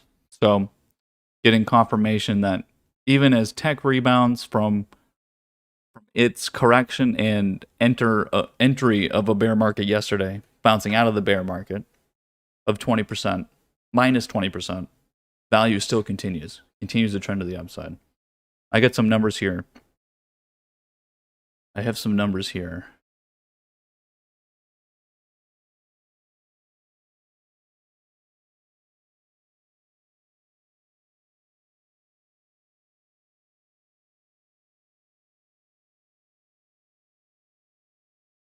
Where's the number?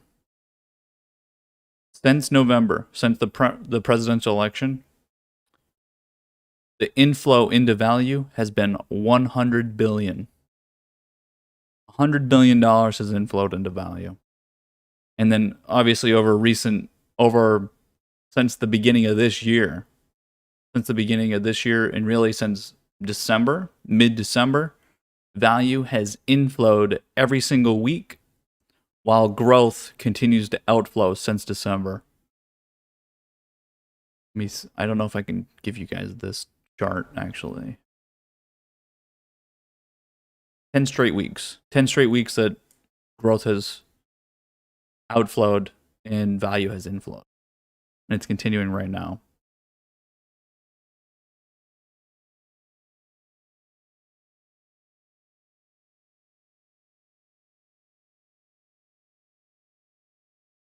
And so again, what are we looking for? What we want confirmation on, what we're looking for confirmation on, is that value turns into momentum, becomes the momentum trade. It's so important that we see that for a lot of the idea. This is momentum right now. Why? Because it's not a fucking little tricycle trend line. This is two-wheel biking, downhill, uphill. What the fuck? Dumb analogies. Value turning into momentum. The momentum trade last year was tech. Everyone went into tech, shorted everything else. It needs momentum. What it means is that it's actually rallying, and everyone wants to go chase and put points in, right? We're seeing that right now. This right here is too sharp of a rally for it to be just a trend, right? A normal trend, right? This right now is literally fucking that. It's quite literally momentum. So we needed to continue and show the momentum, even when things bounce back, like tech. Tech bounces back. The momentum trade still being value. That's what we're looking for a lot of the bets. We're still seeing that right now. We are seeing that.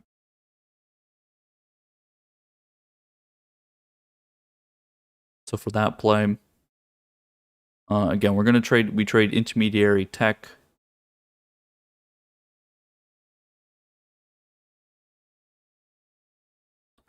We trade EVs, solar, clean energy.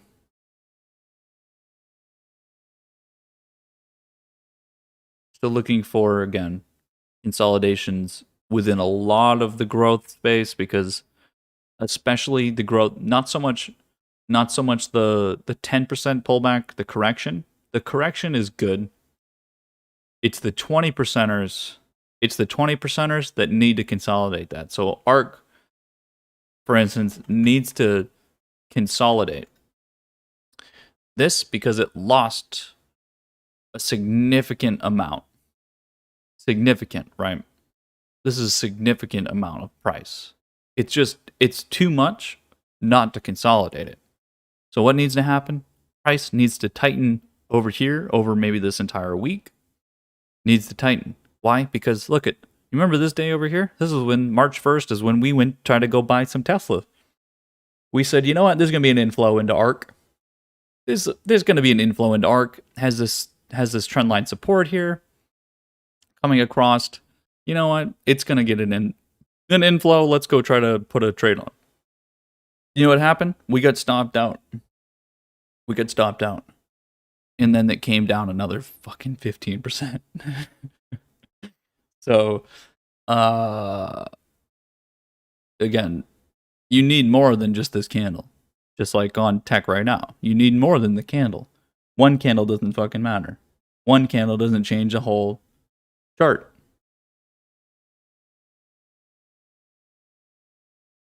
We need more. So to make this something, it needs to consolidate. Has to consolidate. Need tightening. Need continued demand.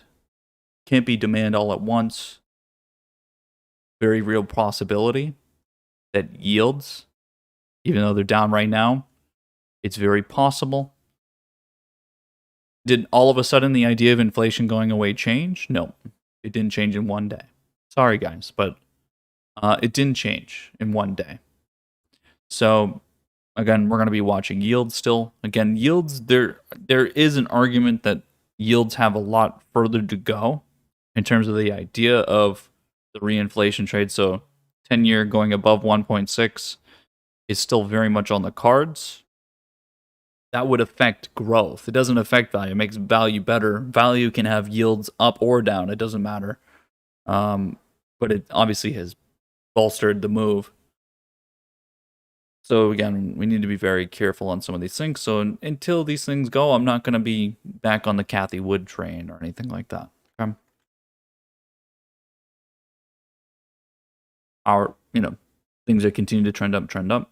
There's a lot of short-term positions putting points on. A lot of them are going to retrace. They're going to go pull back tomorrow. So again, these are short-term trades. You can't take long-term trades on these. So even something like Z that I took here, Sun Power, these kind of trades, I understand that I may be out of these by lunch, but by close, you need to keep that in mind. It's not like some of these other trades where we, through this last month, have just continued to push them, and there's not really much to it, right? This is not where we're at. We're not in this position. Very important to understand that.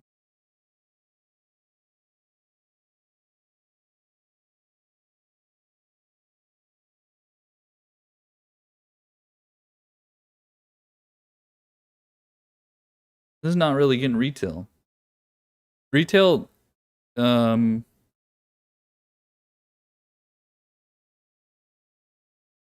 Retail not really playing the game today. They might have got beat up over the last month. They may not be wanting to come out of the woodwork. They got a little beat up. Being wrong too many times really makes you lose confidence. For a retail greasy finger mobile trader, yikes.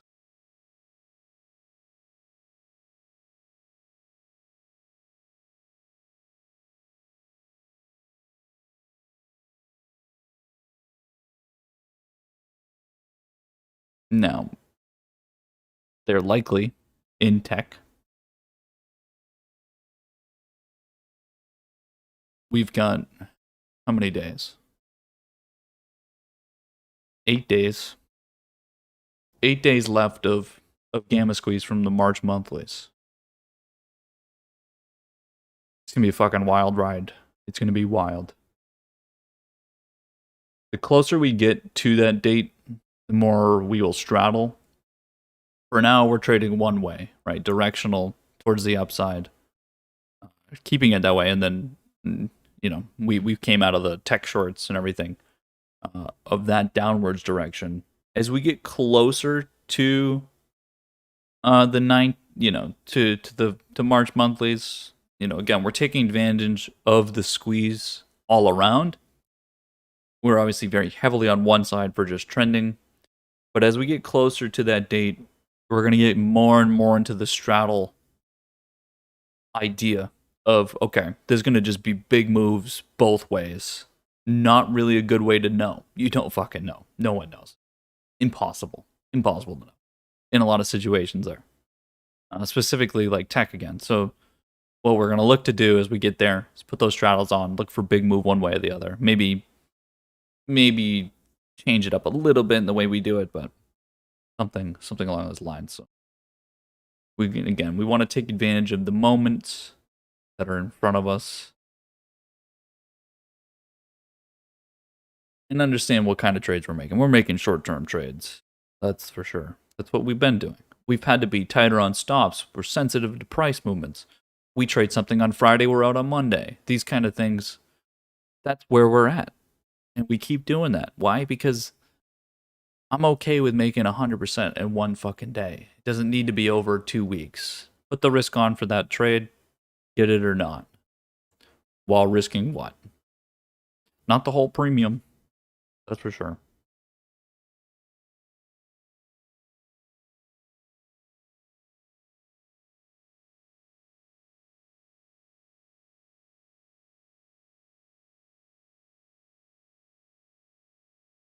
Semis are obviously all over the place. These need to consolidate more.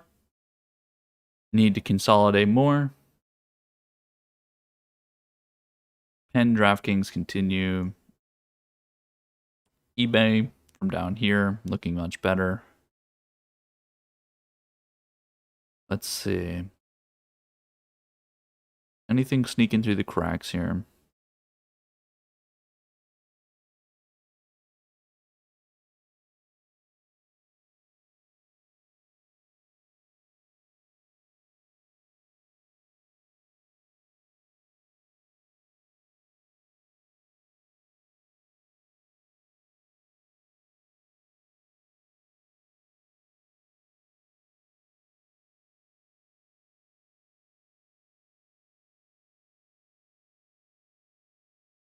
I mean, our charts look good. Our charts look very good. So, oh man, but Don, it's not like 10% like the tech bounce back.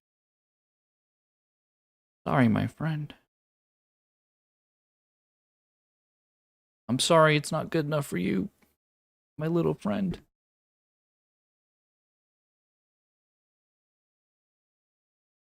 Sorry, boys.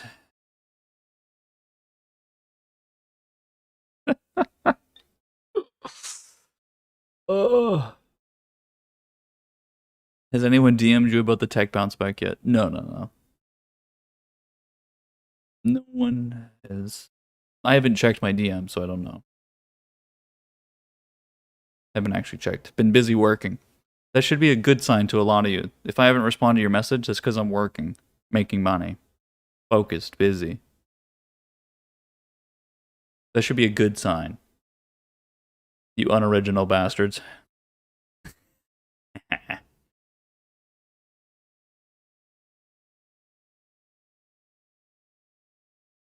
It's really hard.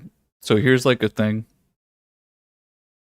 like on the institution side, right? Let's say I make this big. I've been trading value for a fucking month, making a shit ton of money on it, right? Oh, see, Discord keeps like going in and out, but the YouTube stream's fine. So anyone wondering, excellent quality on the YouTube stream. Discord sucks ass. But anyway, uh, so it's like we've been doing very well with our positions, continue to be on the right side of the market, continuing to make money while others lose money. And then you have an idea that's been shit now comes back, like tech. You can't then all of a sudden be like, obviously, like at an institution, people are not going to be like, oh, well, fuck the guy that's making all the money. Uh, like the boss doesn't go, yeah, let's go with Greg's plan. If Greg's been losing money, then Greg's been losing money, right? And so again, it's like, what are you gonna do? What are you gonna say? What? It doesn't even make sense, especially when something continues. Look at this fucking chart. This is, I mean, there's gonna be a lot of butthurt people out there that did exit some of this to go trade something else. Again, opportunity cost wide. If I have something that consistently makes money and is trending in the most bullish, and when everything else has been bearish has continued to be bullish, then that's the better play overall. I don't want something that's bouncing like fucking up 10%, then down 10%, and you don't know the timing. It's too risky. That shit sucks. Some people love that shit, and that's all they care about is that risky mentality of now it's up, it's gambling. They love that shit. I'm in the money making business, not the get my ass fucking beat business, and sometimes being able to get off business. That's ridiculous. If the trade is crashing, pumping, that's not healthy. That's not good. You don't want to be a part of that. That's just bad. And so there will be people that do that. And again, I think a lot of the Tesla people are going to be like that. That they don't realize that trading is you can be long, you can be short, you trade everything because that's what you are. Some people are just biased people, and that's all they can do because they don't know anything. They don't know better, right? And they don't think anyone else could possibly be making money, right? It's like retail doesn't possibly think there's any way to spot when the market's going to crash or anything, and then it's like you finally see it and you're like, oh, okay, so like people do avoid this stuff and people do cause these things to happen. And it's silly. And again, the idea of compounding, again, it's so important for a lot of you as well. Like I pointed out yesterday, having all your money working for you all the time is the hardest thing to do. Some of you have there's people in here. So again, I talk about half of the people in here have big boy accounts, half of you have, smaller accounts. But some of the people with smaller accounts still trade more money than those people with big accounts. Someone can have $500,000, but they don't have that money working for them at all. And someone with just 10 grand could be making more money every single fucking week than the other people. And again, I sort of pointed that out with the Cosa Nostra account. It took just $5,000 to make $5,000, right? If that was $10,000, then $10,000. 200 grand would be 200 grand in one fucking day. Imagine some of you, again, it's such a big difference. And so that number every single day and every single week, taking an entire month off is a lot of fucking money and time. It's the time part. So being only a tech trader, you lost an entire month. You lost an entire month of trading if you weren't able to short or if you weren't willing to go long on the value side. You can't lose time. That's the worst part. That's your biggest resource is the time, right? And so again, not making your money work for you during that time, it doesn't matter how much money you make today.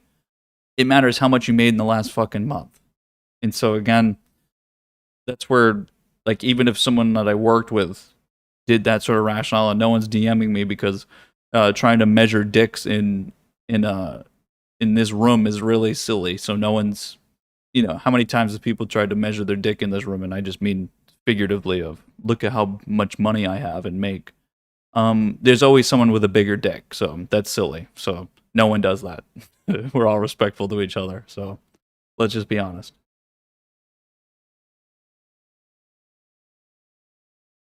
Not happening.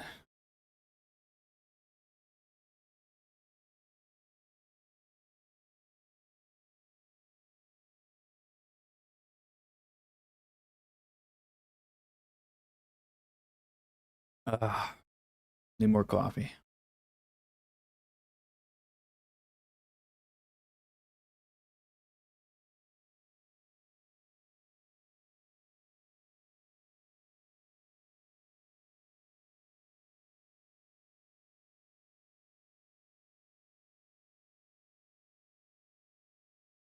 See what JJR's mentioning. MST, the old monster beverage, off the start to 88.41. Obviously posted this chart back here. It got stuck into the growth side, which is very funny. Now again, between levels, it's very good in a range, right? This open range can move very quickly. Doesn't even have trend line or anything. So again, one way. One way. What happened over here? Again, you can go see it on the tech side. That coming down of the market, this is not value oriented, that's for sure. Not value oriented whatsoever. That chart, as you mentioned, Starbucks as well. We'll take a look at UPS as well. Back and forth for me. UPS. Again, over here as well. It's just not good. Not touching that. The FedEx move is a lot better over here if we were going to take one, but again, it needs to break through the level. Nothing there yet. Can't do anything on those trades. Not enough volatility, not enough movement. It's stuck in a range. We need something out of a range.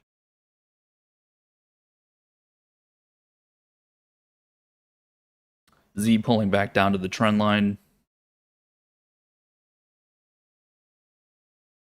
Obviously, so far from the open, everything is basically pulled back from the gains on the tech side, the growth side. So what we're looking for is the continuation from that. Tightening, you want something. Those of you that took trades, you certainly want some sort of tightening on those trades. And again, it needs to consolidate. So see how the Qs bounced up to that, they get rejected off that level. That's great. That's a good start. If it can tighten in here, hold the level, create some sort of level in here. It has levels, but it needs to confirm them. It does need to trade sideways and do some shit. Otherwise, you're getting, again, it's not something that's going to be consistent. And no one likes things that are not consistent. Everyone loves clarity, and everyone hates when things are unclear. If you don't know something's going to happen, then you know nothing. And a lot of the times, that's where you are. Right now, the only thing anyone knew is that tech was going down. Is the only thing we know that tech is going up now? No, that's not it at all. So again, retail can think that. Again, there's a difference between what retail thinks and what a headline says and what's actually going on. So headlines are going to say, look at the tech rebound. Is it though? Why don't we give it a day? What about the fact that now headlines are now just yesterday? Remember just yesterday when it said tech is rotating into value? Where was that a month ago? Right? Oh, now tech is in a bear market. Remember which way things are biased, right? And remember these things in the timing and how long it takes for things to happen. Again, we just trade with what's in fucking front of us. We can only trade price. This looks good to me when it's above this level here. When that's above here, I'm a player because I got all kinds of space in here to trade. Otherwise, I got a lot of resistance above me through all these levels, right? I like open space. I like movement, volatility. I want speed, right? When we trade options, we're looking for some fucking velocity. That's what we want. We don't care about the underlying. We care about the fucking velocity at which things are going to move. That's where the money comes, right? That's where IVs change. Volatility is going from some sort of average and whatever the value was to something new. Something's being created. Things are moving. That's what we need. We haven't done this yet. We haven't done it yet. This literally has not done anything.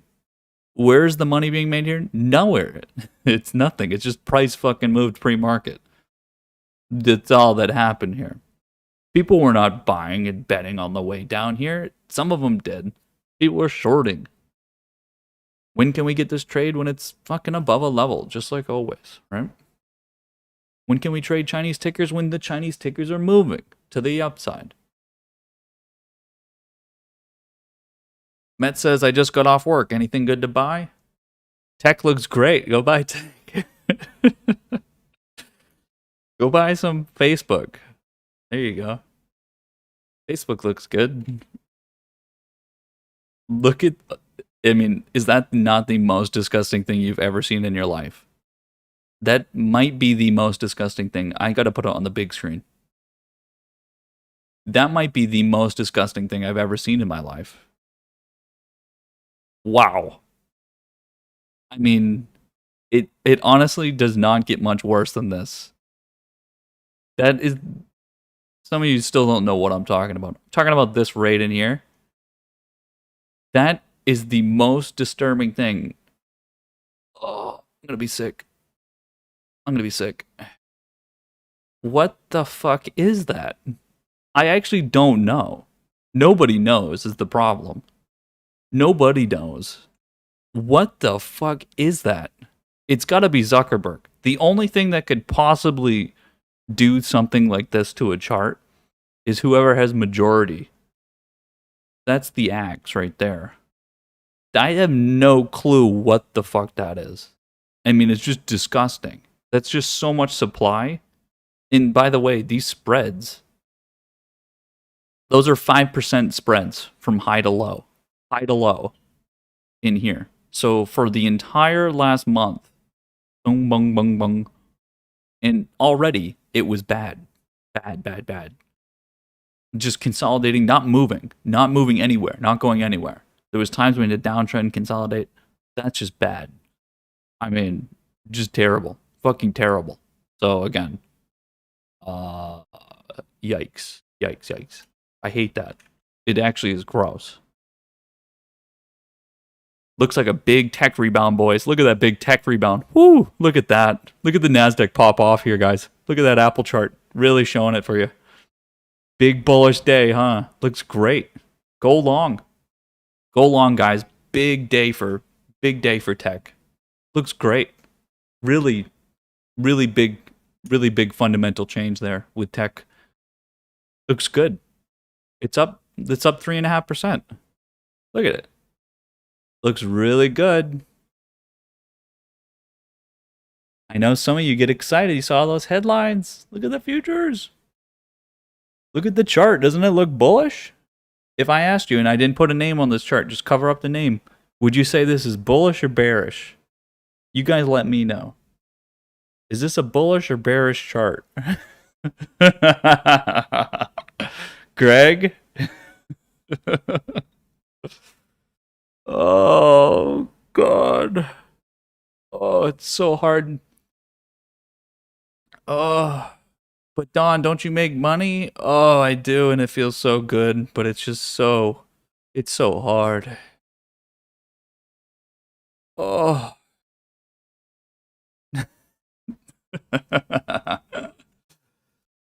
When I walk outside, trust me, I feel good. Don't worry.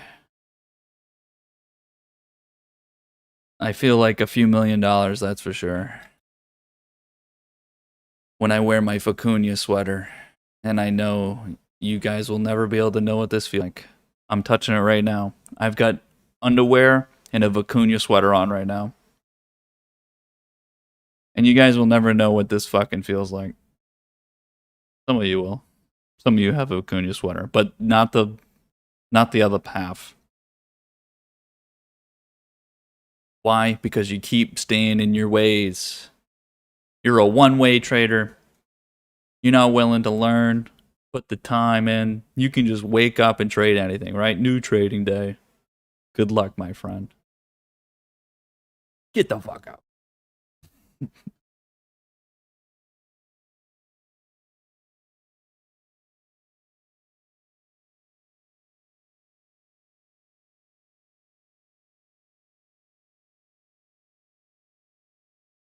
Looks good though. Spy looks good. Spy does look good.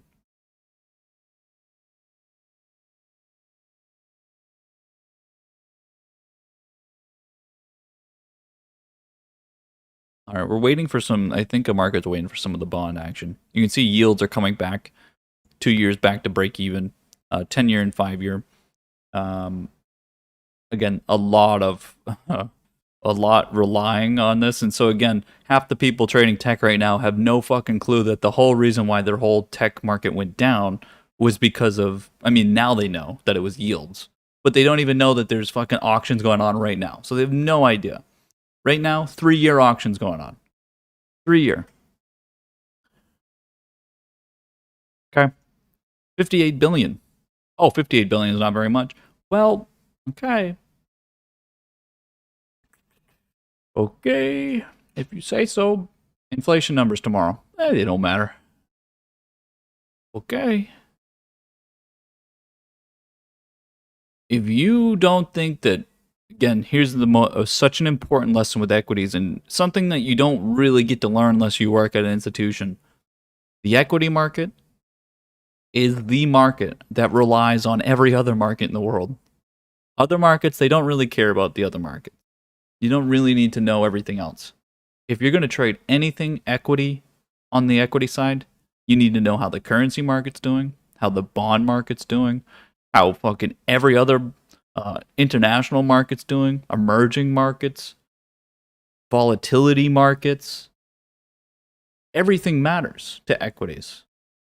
Everything matters. There's nothing that doesn't matter. Politics even matter. Fucking economics matter.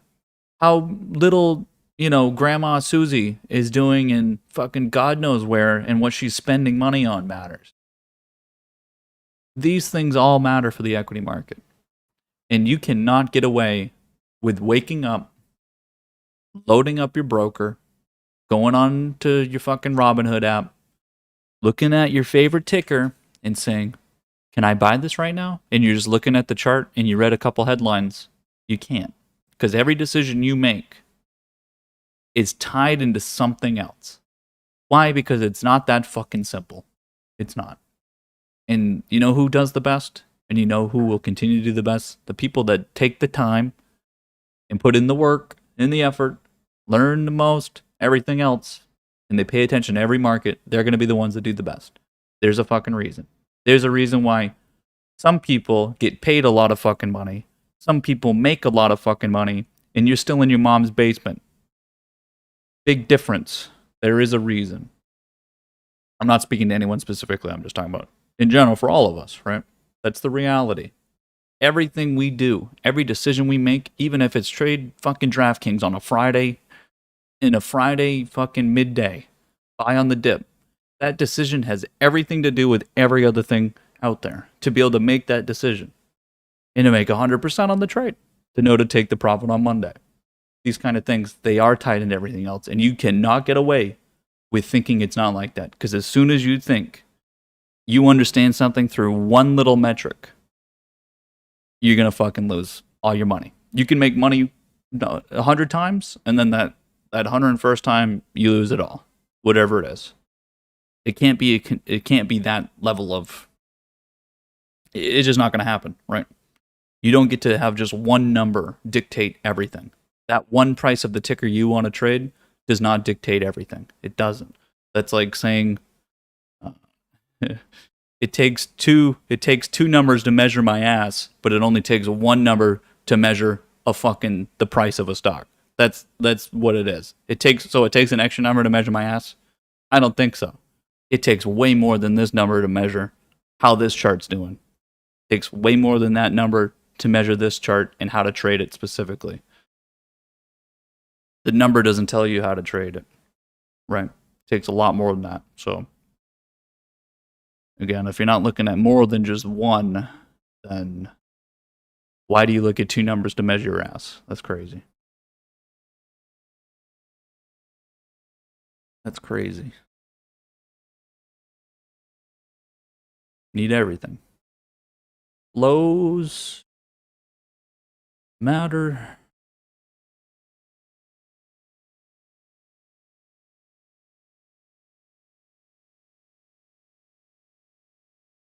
Would love for volatility to pop back up a little bit, hold this trend.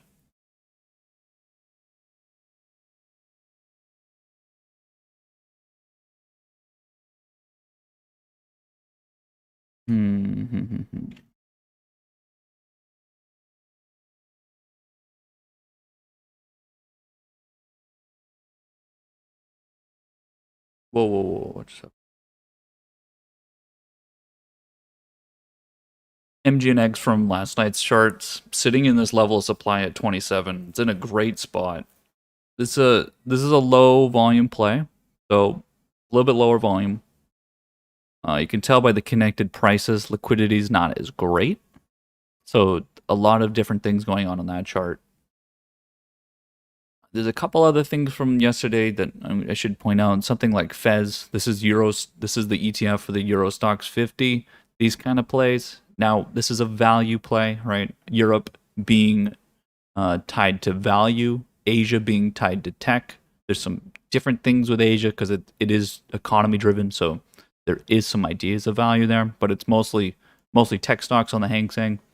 So again, this tracks the value side. So again, trying to expose. It's sort of like what I talked about last week of going into using like India as a mark because India is more value based, and you could see that you looked at those numbers coming into Monday. India's market was up, and then the rest of China was down. Right, these kind of things. It's important to understand that timing. And so Europe again being a little bit more value oriented.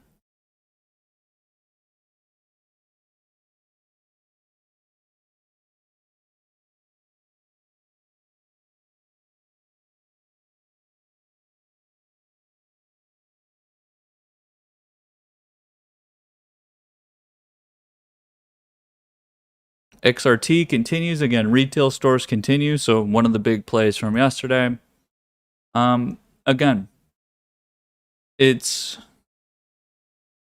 these plays are just fucking better. They're built different. So, do I give a fuck about some of the other positions that are not even attainable? No, because the positions that we have are making money. And so again, you know what separates it is that you had to press the button. You had to make the trade. You had to do it. I think Brian made a good point yesterday. Well, he wasn't trying to make a point. He was asking a question yesterday about like XRT. If you watch this from the beginning of the day, the spread's starting to wide because now all of a sudden everyone wants to go get into the trade, right? Demand is increasing, volume's increasing. So what's happening? The IV is increasing because it went from a lower volatility situation where there's not much demand to a very high demand situation. So the IV is increasing because IV is just a measure of basically the spread in the fact that volatility is changing. Volatility being the gain that's happening, right? And the demand and the gain for future volatility. And so, again, if you don't capture it from before, it becomes very difficult to make the trade then and now. This is a good example of why did everyone want to buy this yesterday? Because they expect it to continue to move, right? It's, and again, we've been a part of this trade for a while. We've been a part of these trades for a while, and they continue to pay. So again, 3.5% here is worth a lot more than 3.5%, for instance, on the NASDAQ, on one of those tech stocks. 3.5% here is a much bigger point basis on those options than on something like a tech stock. Why? Because the risks involved are completely different level of risk. You need to factor in risk to your profitability and into basically every time you make a decision, you need to factor some sort of risk. Okay, here's how much risk I'm putting on for this trade. Tech growth requires higher risk because it's high risk, high reward sort of situations, usually, right? Because of the volatility back and forth.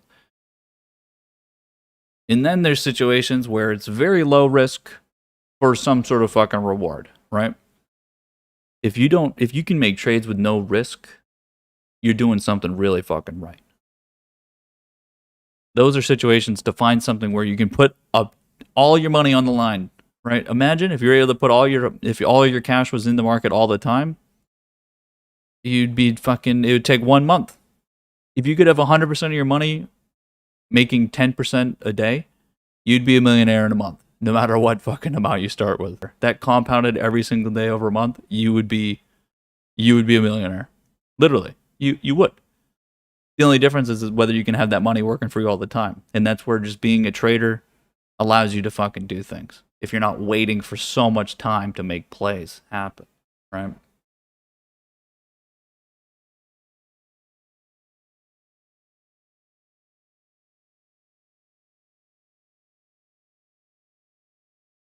No, I'm not sorry. Oops.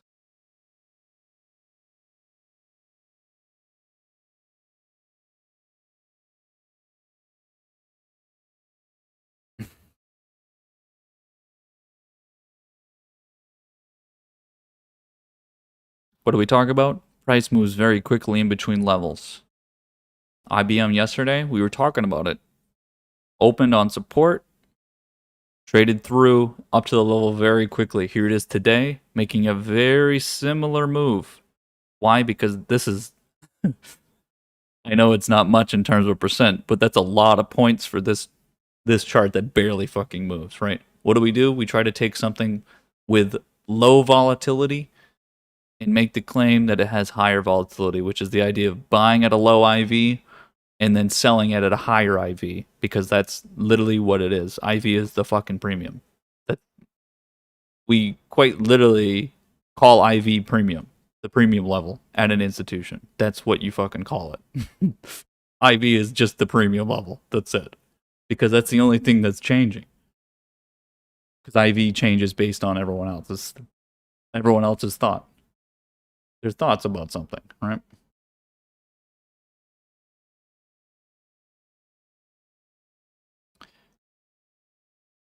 It's gonna happen. Dow 34,000 by April. Some of you are looking at this now and going, "Holy fuck, this thing is going while tech is pulling back right now." Wow, wish I saw that coming. It feels good, and no, I'm not grumpy. I'm not talking to you guys.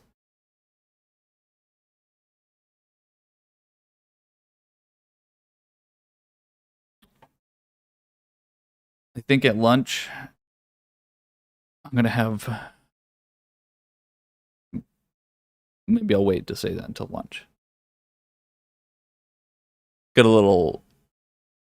There's a lot of really dumb jokes I could make. Get a little Mexican on the books for lunch, but not that kind of Mexican, you sickos. I mean like Mexican lunch, like going out tortillas, margaritas for lunch, and not margarita.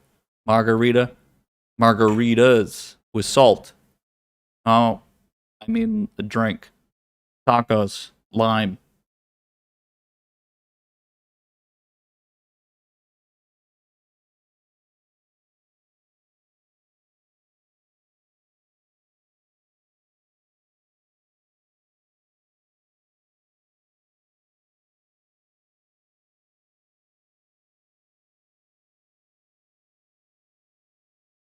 Always corn. Yeah, I'm not a fake ethnic food kind of person.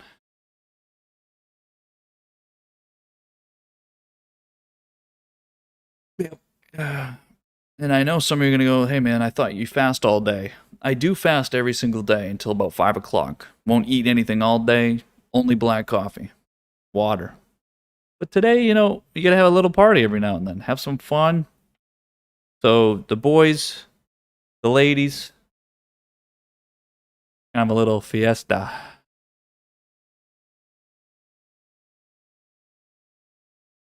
So I will not be here for lunch. Be a shame if everything pulled back during lunch and lost all my money, right? I wish there was a way that I could just place stops on my trades for the worst things that could possibly happen.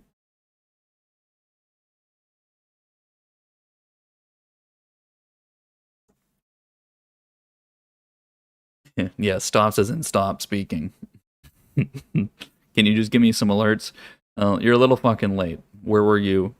Friday. Where were you the week before that? The month before that? The year before that?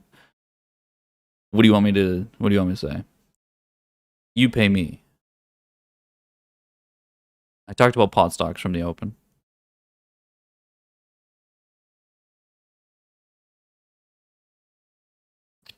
coupon from the open. These were things that, through the gap, make it possible to take the trade, right? There's a difference. Some of the tech stocks, the gap doesn't actually allow for a trade, and they need to consolidate. Some of them actually produce the possibility of an entry because of the gap.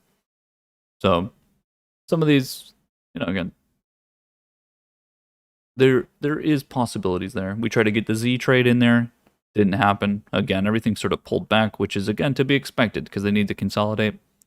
This kind of trade has this trend line here. Again, these things happen. We'll re-enter it on the trend line. Try to get through there again. Again, we take the trade for the possibility of a day trade, swing trade. Possibly it's a week trade. Maybe it does this whole trend through here. We don't know. Right now, it's pulled back so much with growth. Again, all you can do is just keep making trades.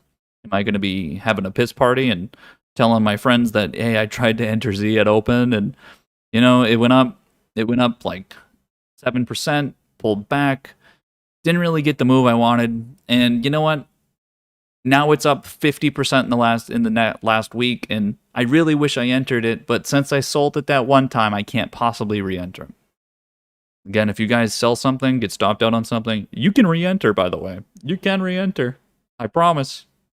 I do it every day. Sometimes I make a trade 20, 30 times. Fucking re-enter it, enter it, re-enter it. Enter it, stop out, enter it, stop out, enter it, stop out. Am I losing money in that process? No. Just fucking trying to get a fucking price. Get me in. Let me in. Trying to buy this. Let me buy. Let me make the trade. Please. Sometimes I'll hold it. Sometimes I'll give it like a range because, again, there's a difference between a liquid position and an illiquid position. So if the options aren't very liquid and it's going to take me like a few hours to build up the sizing of a position that I want, well, then I need to take that into account. If it's going to, again, some of you don't have this problem because you're trading a smaller amount. But if you're trying to trade a larger amount, what's the problem? Well, you don't get filled in on entries and exits immediately. It takes fucking time, right? You want to build up, it's going to take maybe the whole day. And so what does that mean? If price is selling, it's going to take you a long fucking time to get out of there, right? So those ones, you have to be able to make the decision that I'm fucking sure on this and confident about this. You don't get to fool around there and get stopped out immediately. No. But those are different situations and you're making the trades differently. If I have something that's going to take me all day to get in and out of, then I'm not just going long and making dumb trades out of it. I will use different spreads to protect myself, right? I'm not going to just go fucking buy simple calls on it and be like, well, be a real fucking shame to lose all this money because I have no idea which way the price is moving. No. If I know that there's something there, then I'm going to make a trade that's going to protect me in that situation. So again, some of you don't know how to fucking spread anything, then don't fucking trade it, right? If you don't know how to set up spreads and you don't know which way price is going, don't try to fucking trade it. Some of you got a long way to go. Sorry. A long way to go. Stick to trading the retail stuff.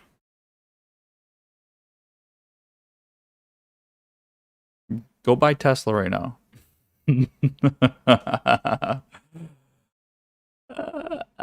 Where's Tesla right now? Let's take a look. Flows are still there. Looking decent. Oh no, guys, I bought it. I bought it $6.35. Come save me. Come get me. I bought it $6.35. Come get me. Come get me. I'm 0.5% away. Come save me. No astronaut left behind. Is that what WSB says? GME they're still making the jokes that they've got astronauts up there.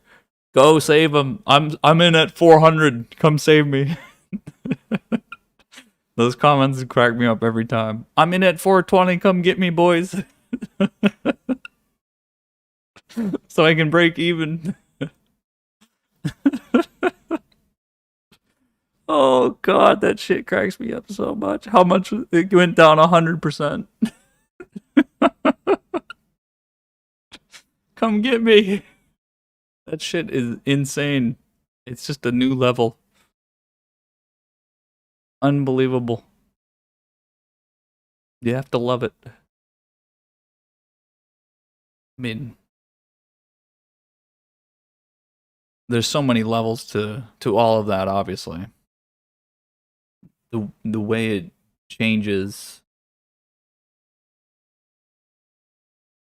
and everything is so quick now, right? Like you can place a trade, and if it's liquid, you can get filled immediately. It's not like before where you had to go to the pit and fucking literally place a trade, open cry, out your trade, get your trade in like 10 minutes.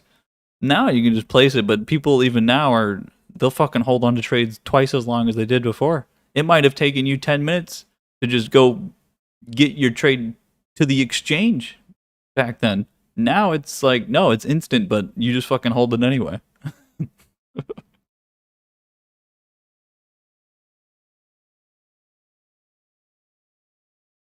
Guy says, "Do you think the shareholder meeting at 1 p.m. will affect Disney?" I don't care about fundamentals whatsoever, so no, will not affect anything.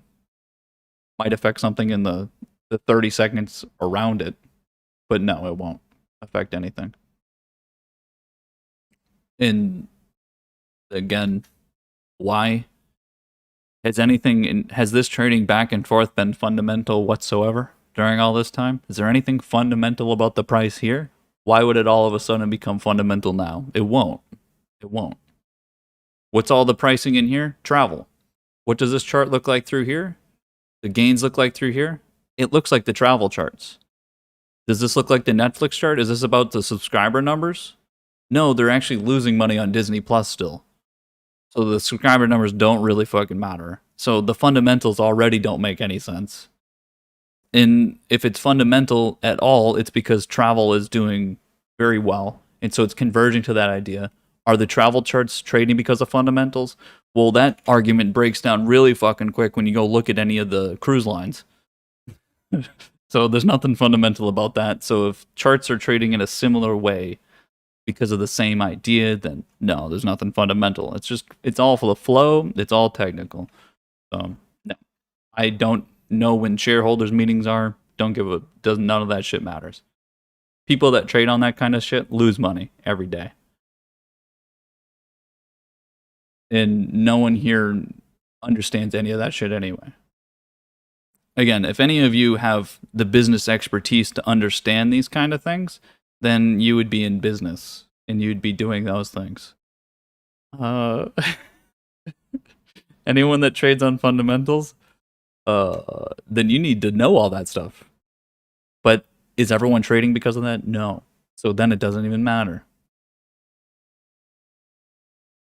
Brian Glizzy, DBX and FB, he says in chat. DBX continues to pay us. We're at the trend line now. We expect the 25. Talked about it from the start of this trade that you're going to trade most likely up to the 25 zone. Then we reevaluate. Here's a good example. What about the Dropbox shareholder meeting and everything? Who gives a shit? There's nothing fundamental about this chart, that's for sure. Nothing fundamental about this chart. Let's take a look at the Facebook chart. Facebook. Let's see if it breaks out of this disgusting range. Disturbing fucking range. This looks like I don't know. I'm trying to think of a horror movie. This isn't like The Thing. This might be more like The Ring. That's the fucking girl climbing out of the TV if I've ever seen it.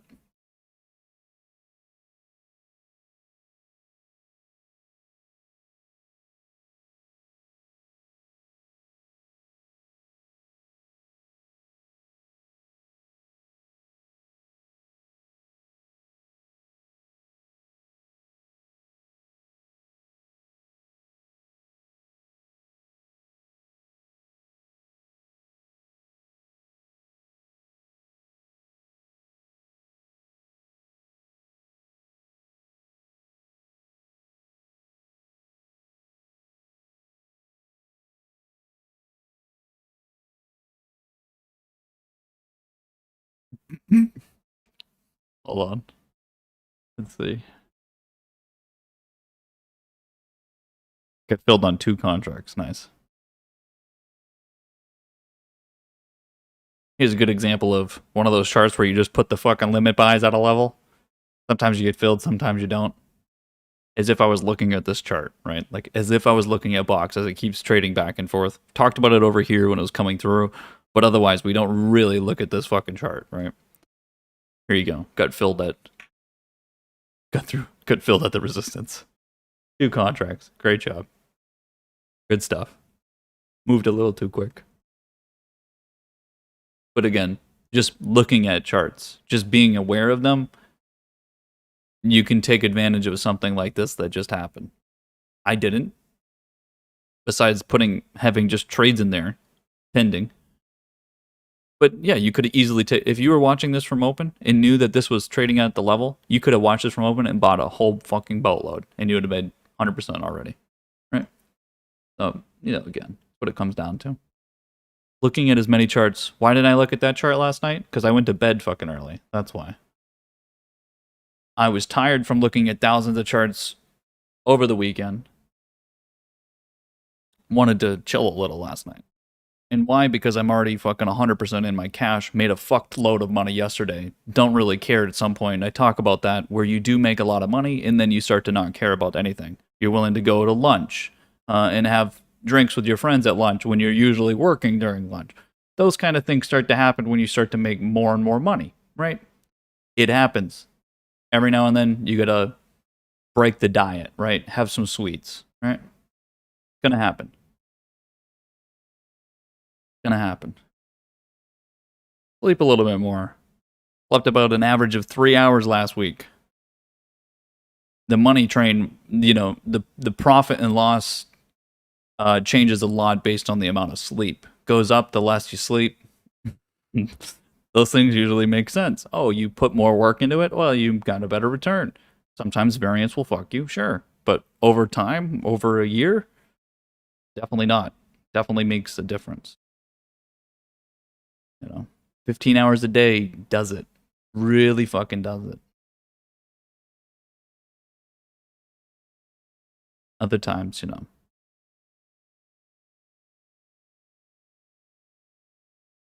a lot of charts that are up, guys. Looks like the market's a little risk on. What was all this for then? What was all this? What was all this selling and shit for then? I mean, exactly. What were traders doing in here? I would like to know. I wish we had a poll. I wish we could just all have a poll in the market together. Oh, we do? We do? By having buyers and sellers? That's basically the poll? Oh, okay. Oh, they change their mind every day. Oh, that's what that means. Right. Right. That's what that means. Yeah. They're uncertain. And do they become certain really quickly? Yeah, they do. Now all of a sudden everyone's certain. When are they uncertain? Oh, they're uncertain when the price is going down, but they're certain when the price is going up. Oh, right. So they're not true volatility. They're only correlated with volatility to the downside. Things are only volatile if price is going down. It's all going to plan if price is going up, right? That's what we take advantage of, right? That mindset right there is what we take advantage of. When prices are going down, everyone's losing their mind, and apparently now things are volatile. As soon as price goes up, oh, it's going according to plan. Things are great. There's no volatility, even though we're up 5%, 10%. What we do, we take advantage of that.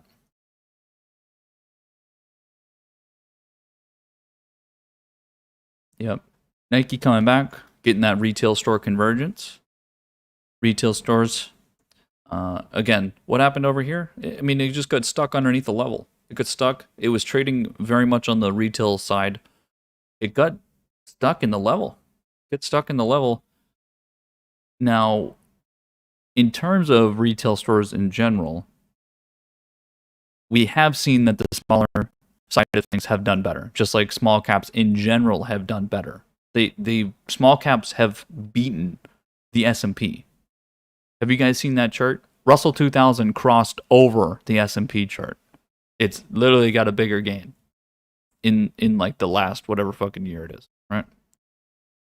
So we do understand that there is weakness on the large side.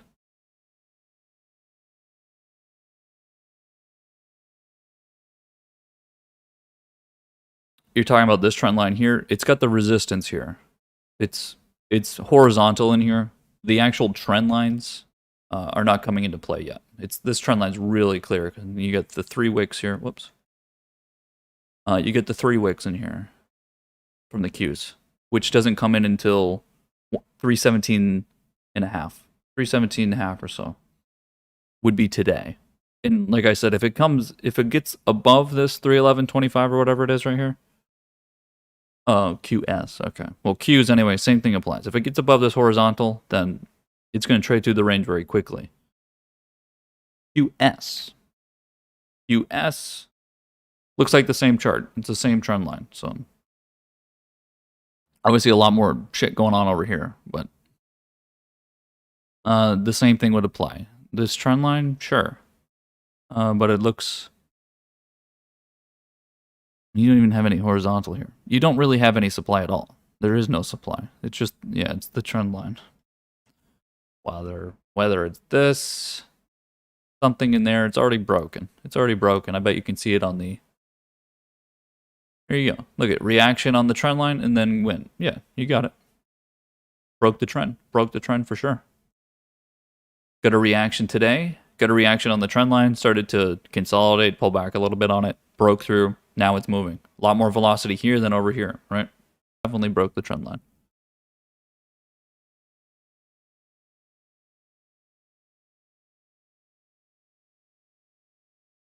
Good look.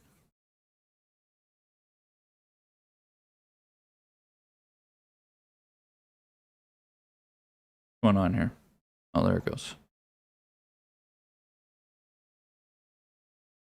And then, I mean, you should never do this where you go like this, but we can sort of do it.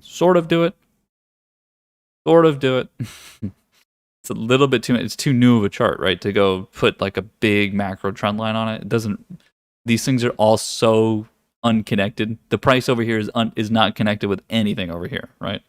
But you can try it.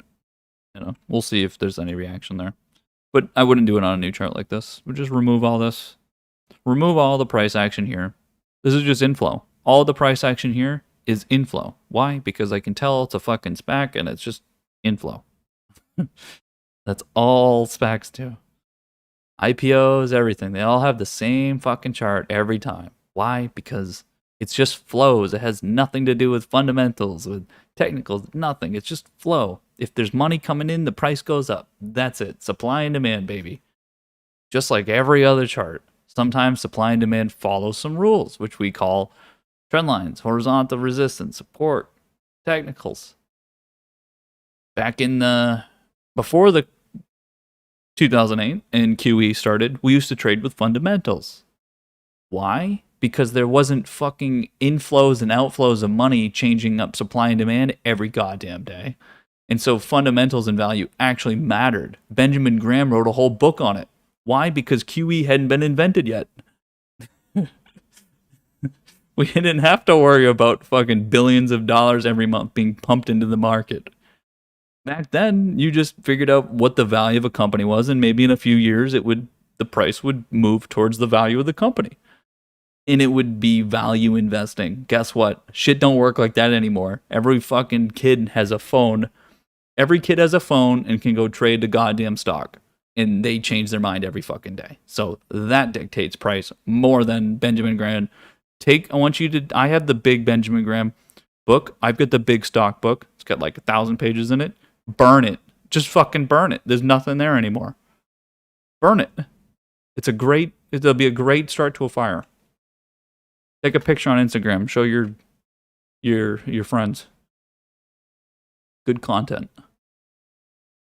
Why? Because ever since 2008, everything's been purely technical and flow-based. That's the reality. UA, obviously moving very much with the sector.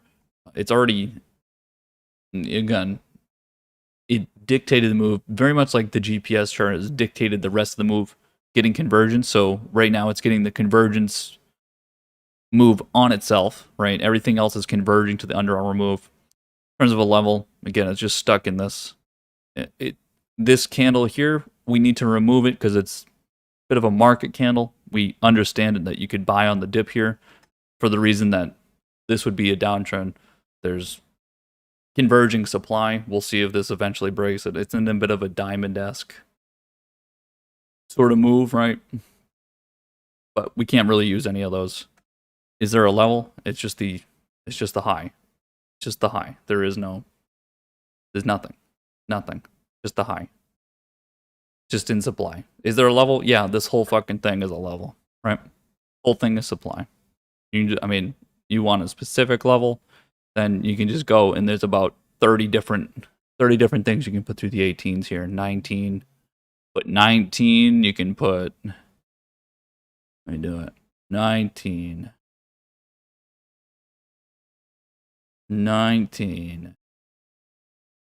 Let's see. 19, 20, 19, 20, 19, 30.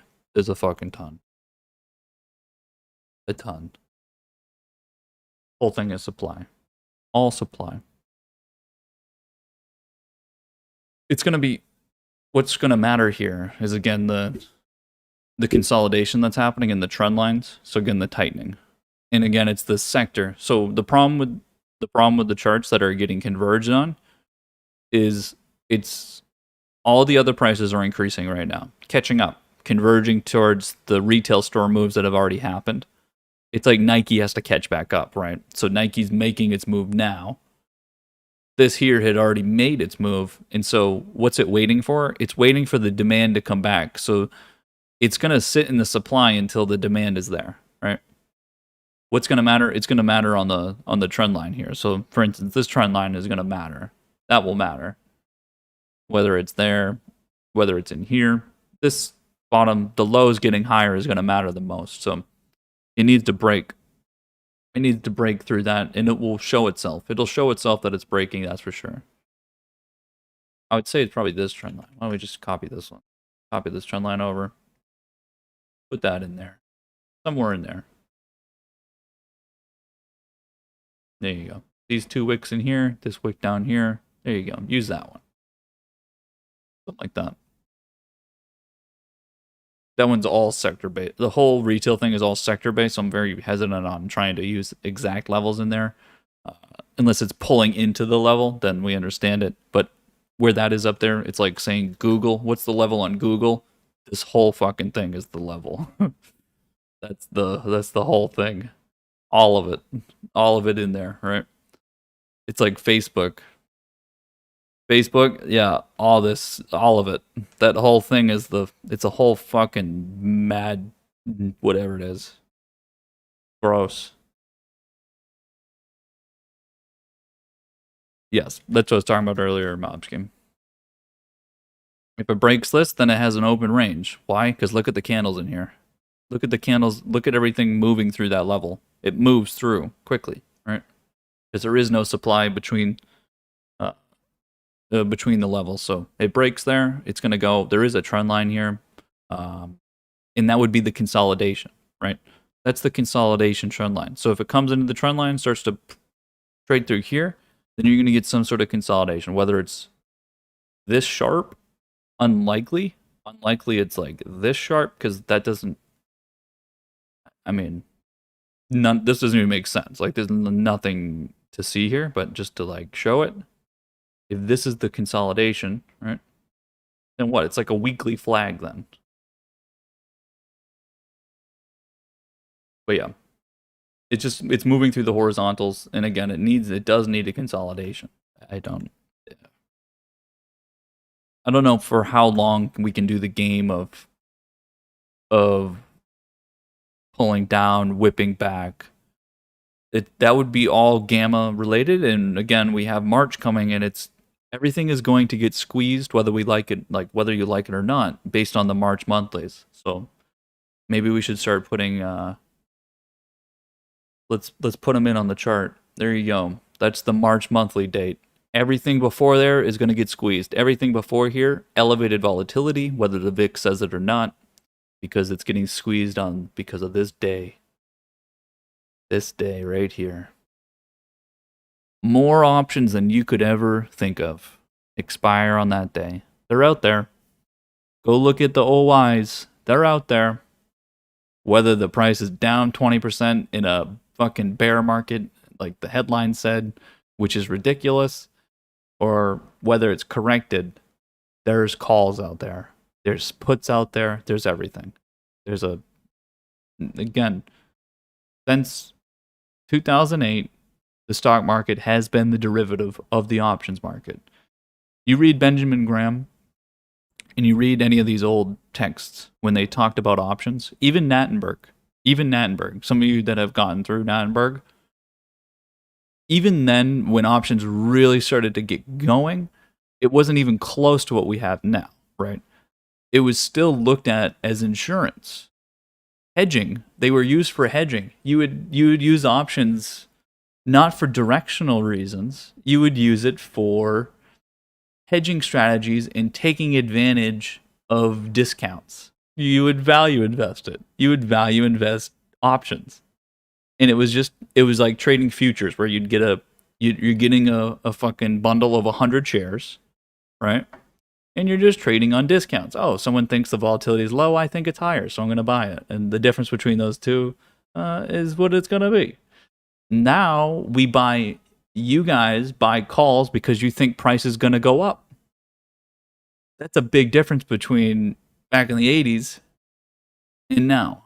And so what's happened since 2008 is since all of the QE started, and since we've really turned into a liquidity driven market, and options have been used for betting.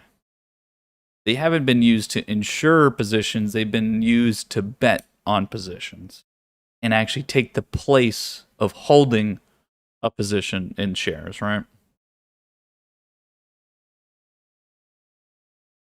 That's the market. Stock market's the derivative of the option market. And so every time we come into expirations, that's a lot of fucking supply that's about to come off. But that needs to be hedged. And the question is, contracts have a high delta or not? If they're out of the money, it's a low delta, right? So that's a low probability that they're going to be in the money.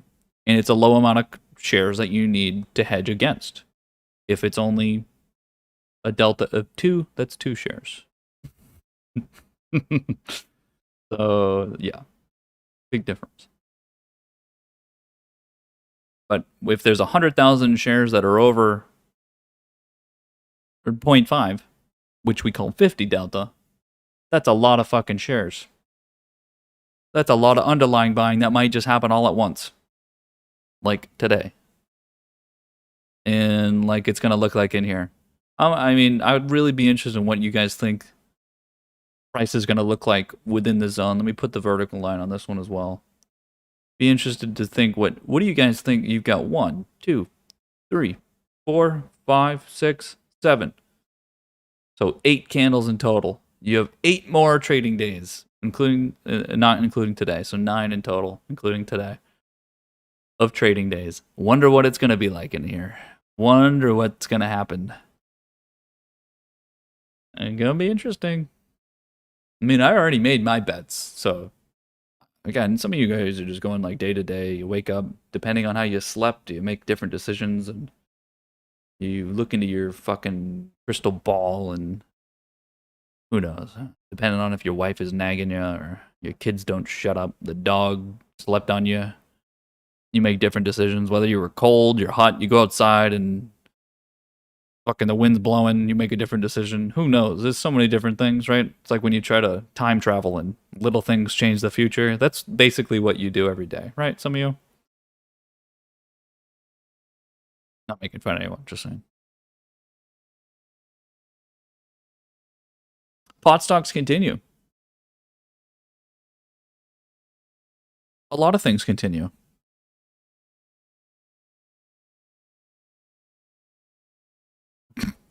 Peloton.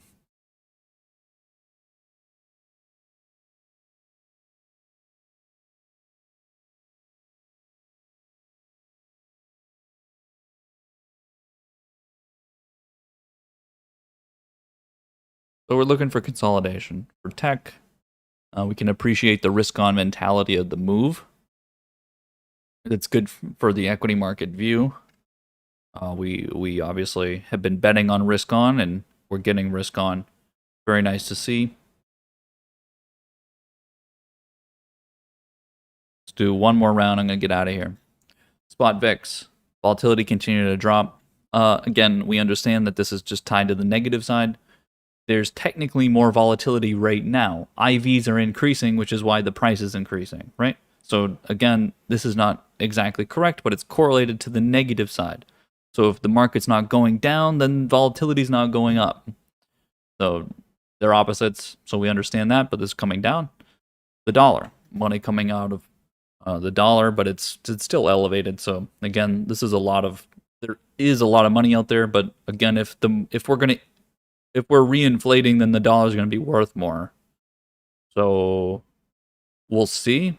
So again, we went from a time when we are sensitive to the dollar, and then right over here we started to talk about the fact that it's okay for the dollar to be higher because, again, the reinflation idea. So keep that in mind, because again, it's very easy for people to we use something at one point and then it changes because it depends. You can tell who understands things or not, because at one point the dollar, it matters if the dollar's low or high. The dollar going down has fueled the equity market to the upside. But if the dollar's going to the upside now, it doesn't mean the equity market can't go up, right? And that's what we've been talking about over here. There's people that don't understand this and will say that if the dollar's breaking out, it's really fucking bad. That's because they don't know. And so you guys know the difference, because it depends, right? Everything always depends. Pedantry, in mastery, you figure out who the fuck knows what. You guys know the difference. On the other side, let's go one more look through. S&P looking great. Continuing its move. Again, this move here has been a lot healthier. It looks very much like sort of the value side, which has been the strongest. The Dow killing it still. 1%. It was up 1%. Pulled back a tiny bit here. Continuing, it's in the channel here. It's very much on the path for 34,000 within this month, right? Small caps continue to be the leader. Really, just incredible stuff again for this move to continue. Really, really impactful. Big difference. Big difference. Not something that anyone expected. There is some ideas of a trend in here. However we draw it, right? We'll see how that changes here today, tomorrow. Some of these things are really interesting because, again, the market's been signaling all-time high, and again, the market overreacts to a lot of situations. It can go both ways. The market can overreact to the upside as well. So again, we need to know whether things are turning into momentum, what the hell's going on. Right now we're on a trend. We'll see how these things react, but very green day so far. I mean, it's been green for quite some time, depending on which side of the market you're on, right? So very interesting stuff to see here today. We're going to continue with it. Now, again, some of you that are trading tech today, that finally were able to buy some tech that you wanted to, that's awesome. You got in a position. Same thing applies, like I said yesterday. When you have a big buy day, always remember that the next day, historically, is a retracement day and you're going to take profit. So if you know you're one of those traders, let's say you bought Tesla today, you know yourself better than the market. You don't need to play the market. You're already in position. You need to don't play yourself, but beat yourself. If you know that if a position tomorrow, if it's taking profit, right, like at the end of what I'm saying is at close today, if something starts to take profit, right, it's starting to lose value and you're losing points on your position, If that's going to continue into tomorrow, the possibility could be there, and you know you wouldn't be able to hold through that because you don't have a long position, and you know that it'd be best if you did, but you couldn't do it. What should you do? You need to beat yourself. So if you're going to fuck up the position, but you're in profit, then take the profit right now, right?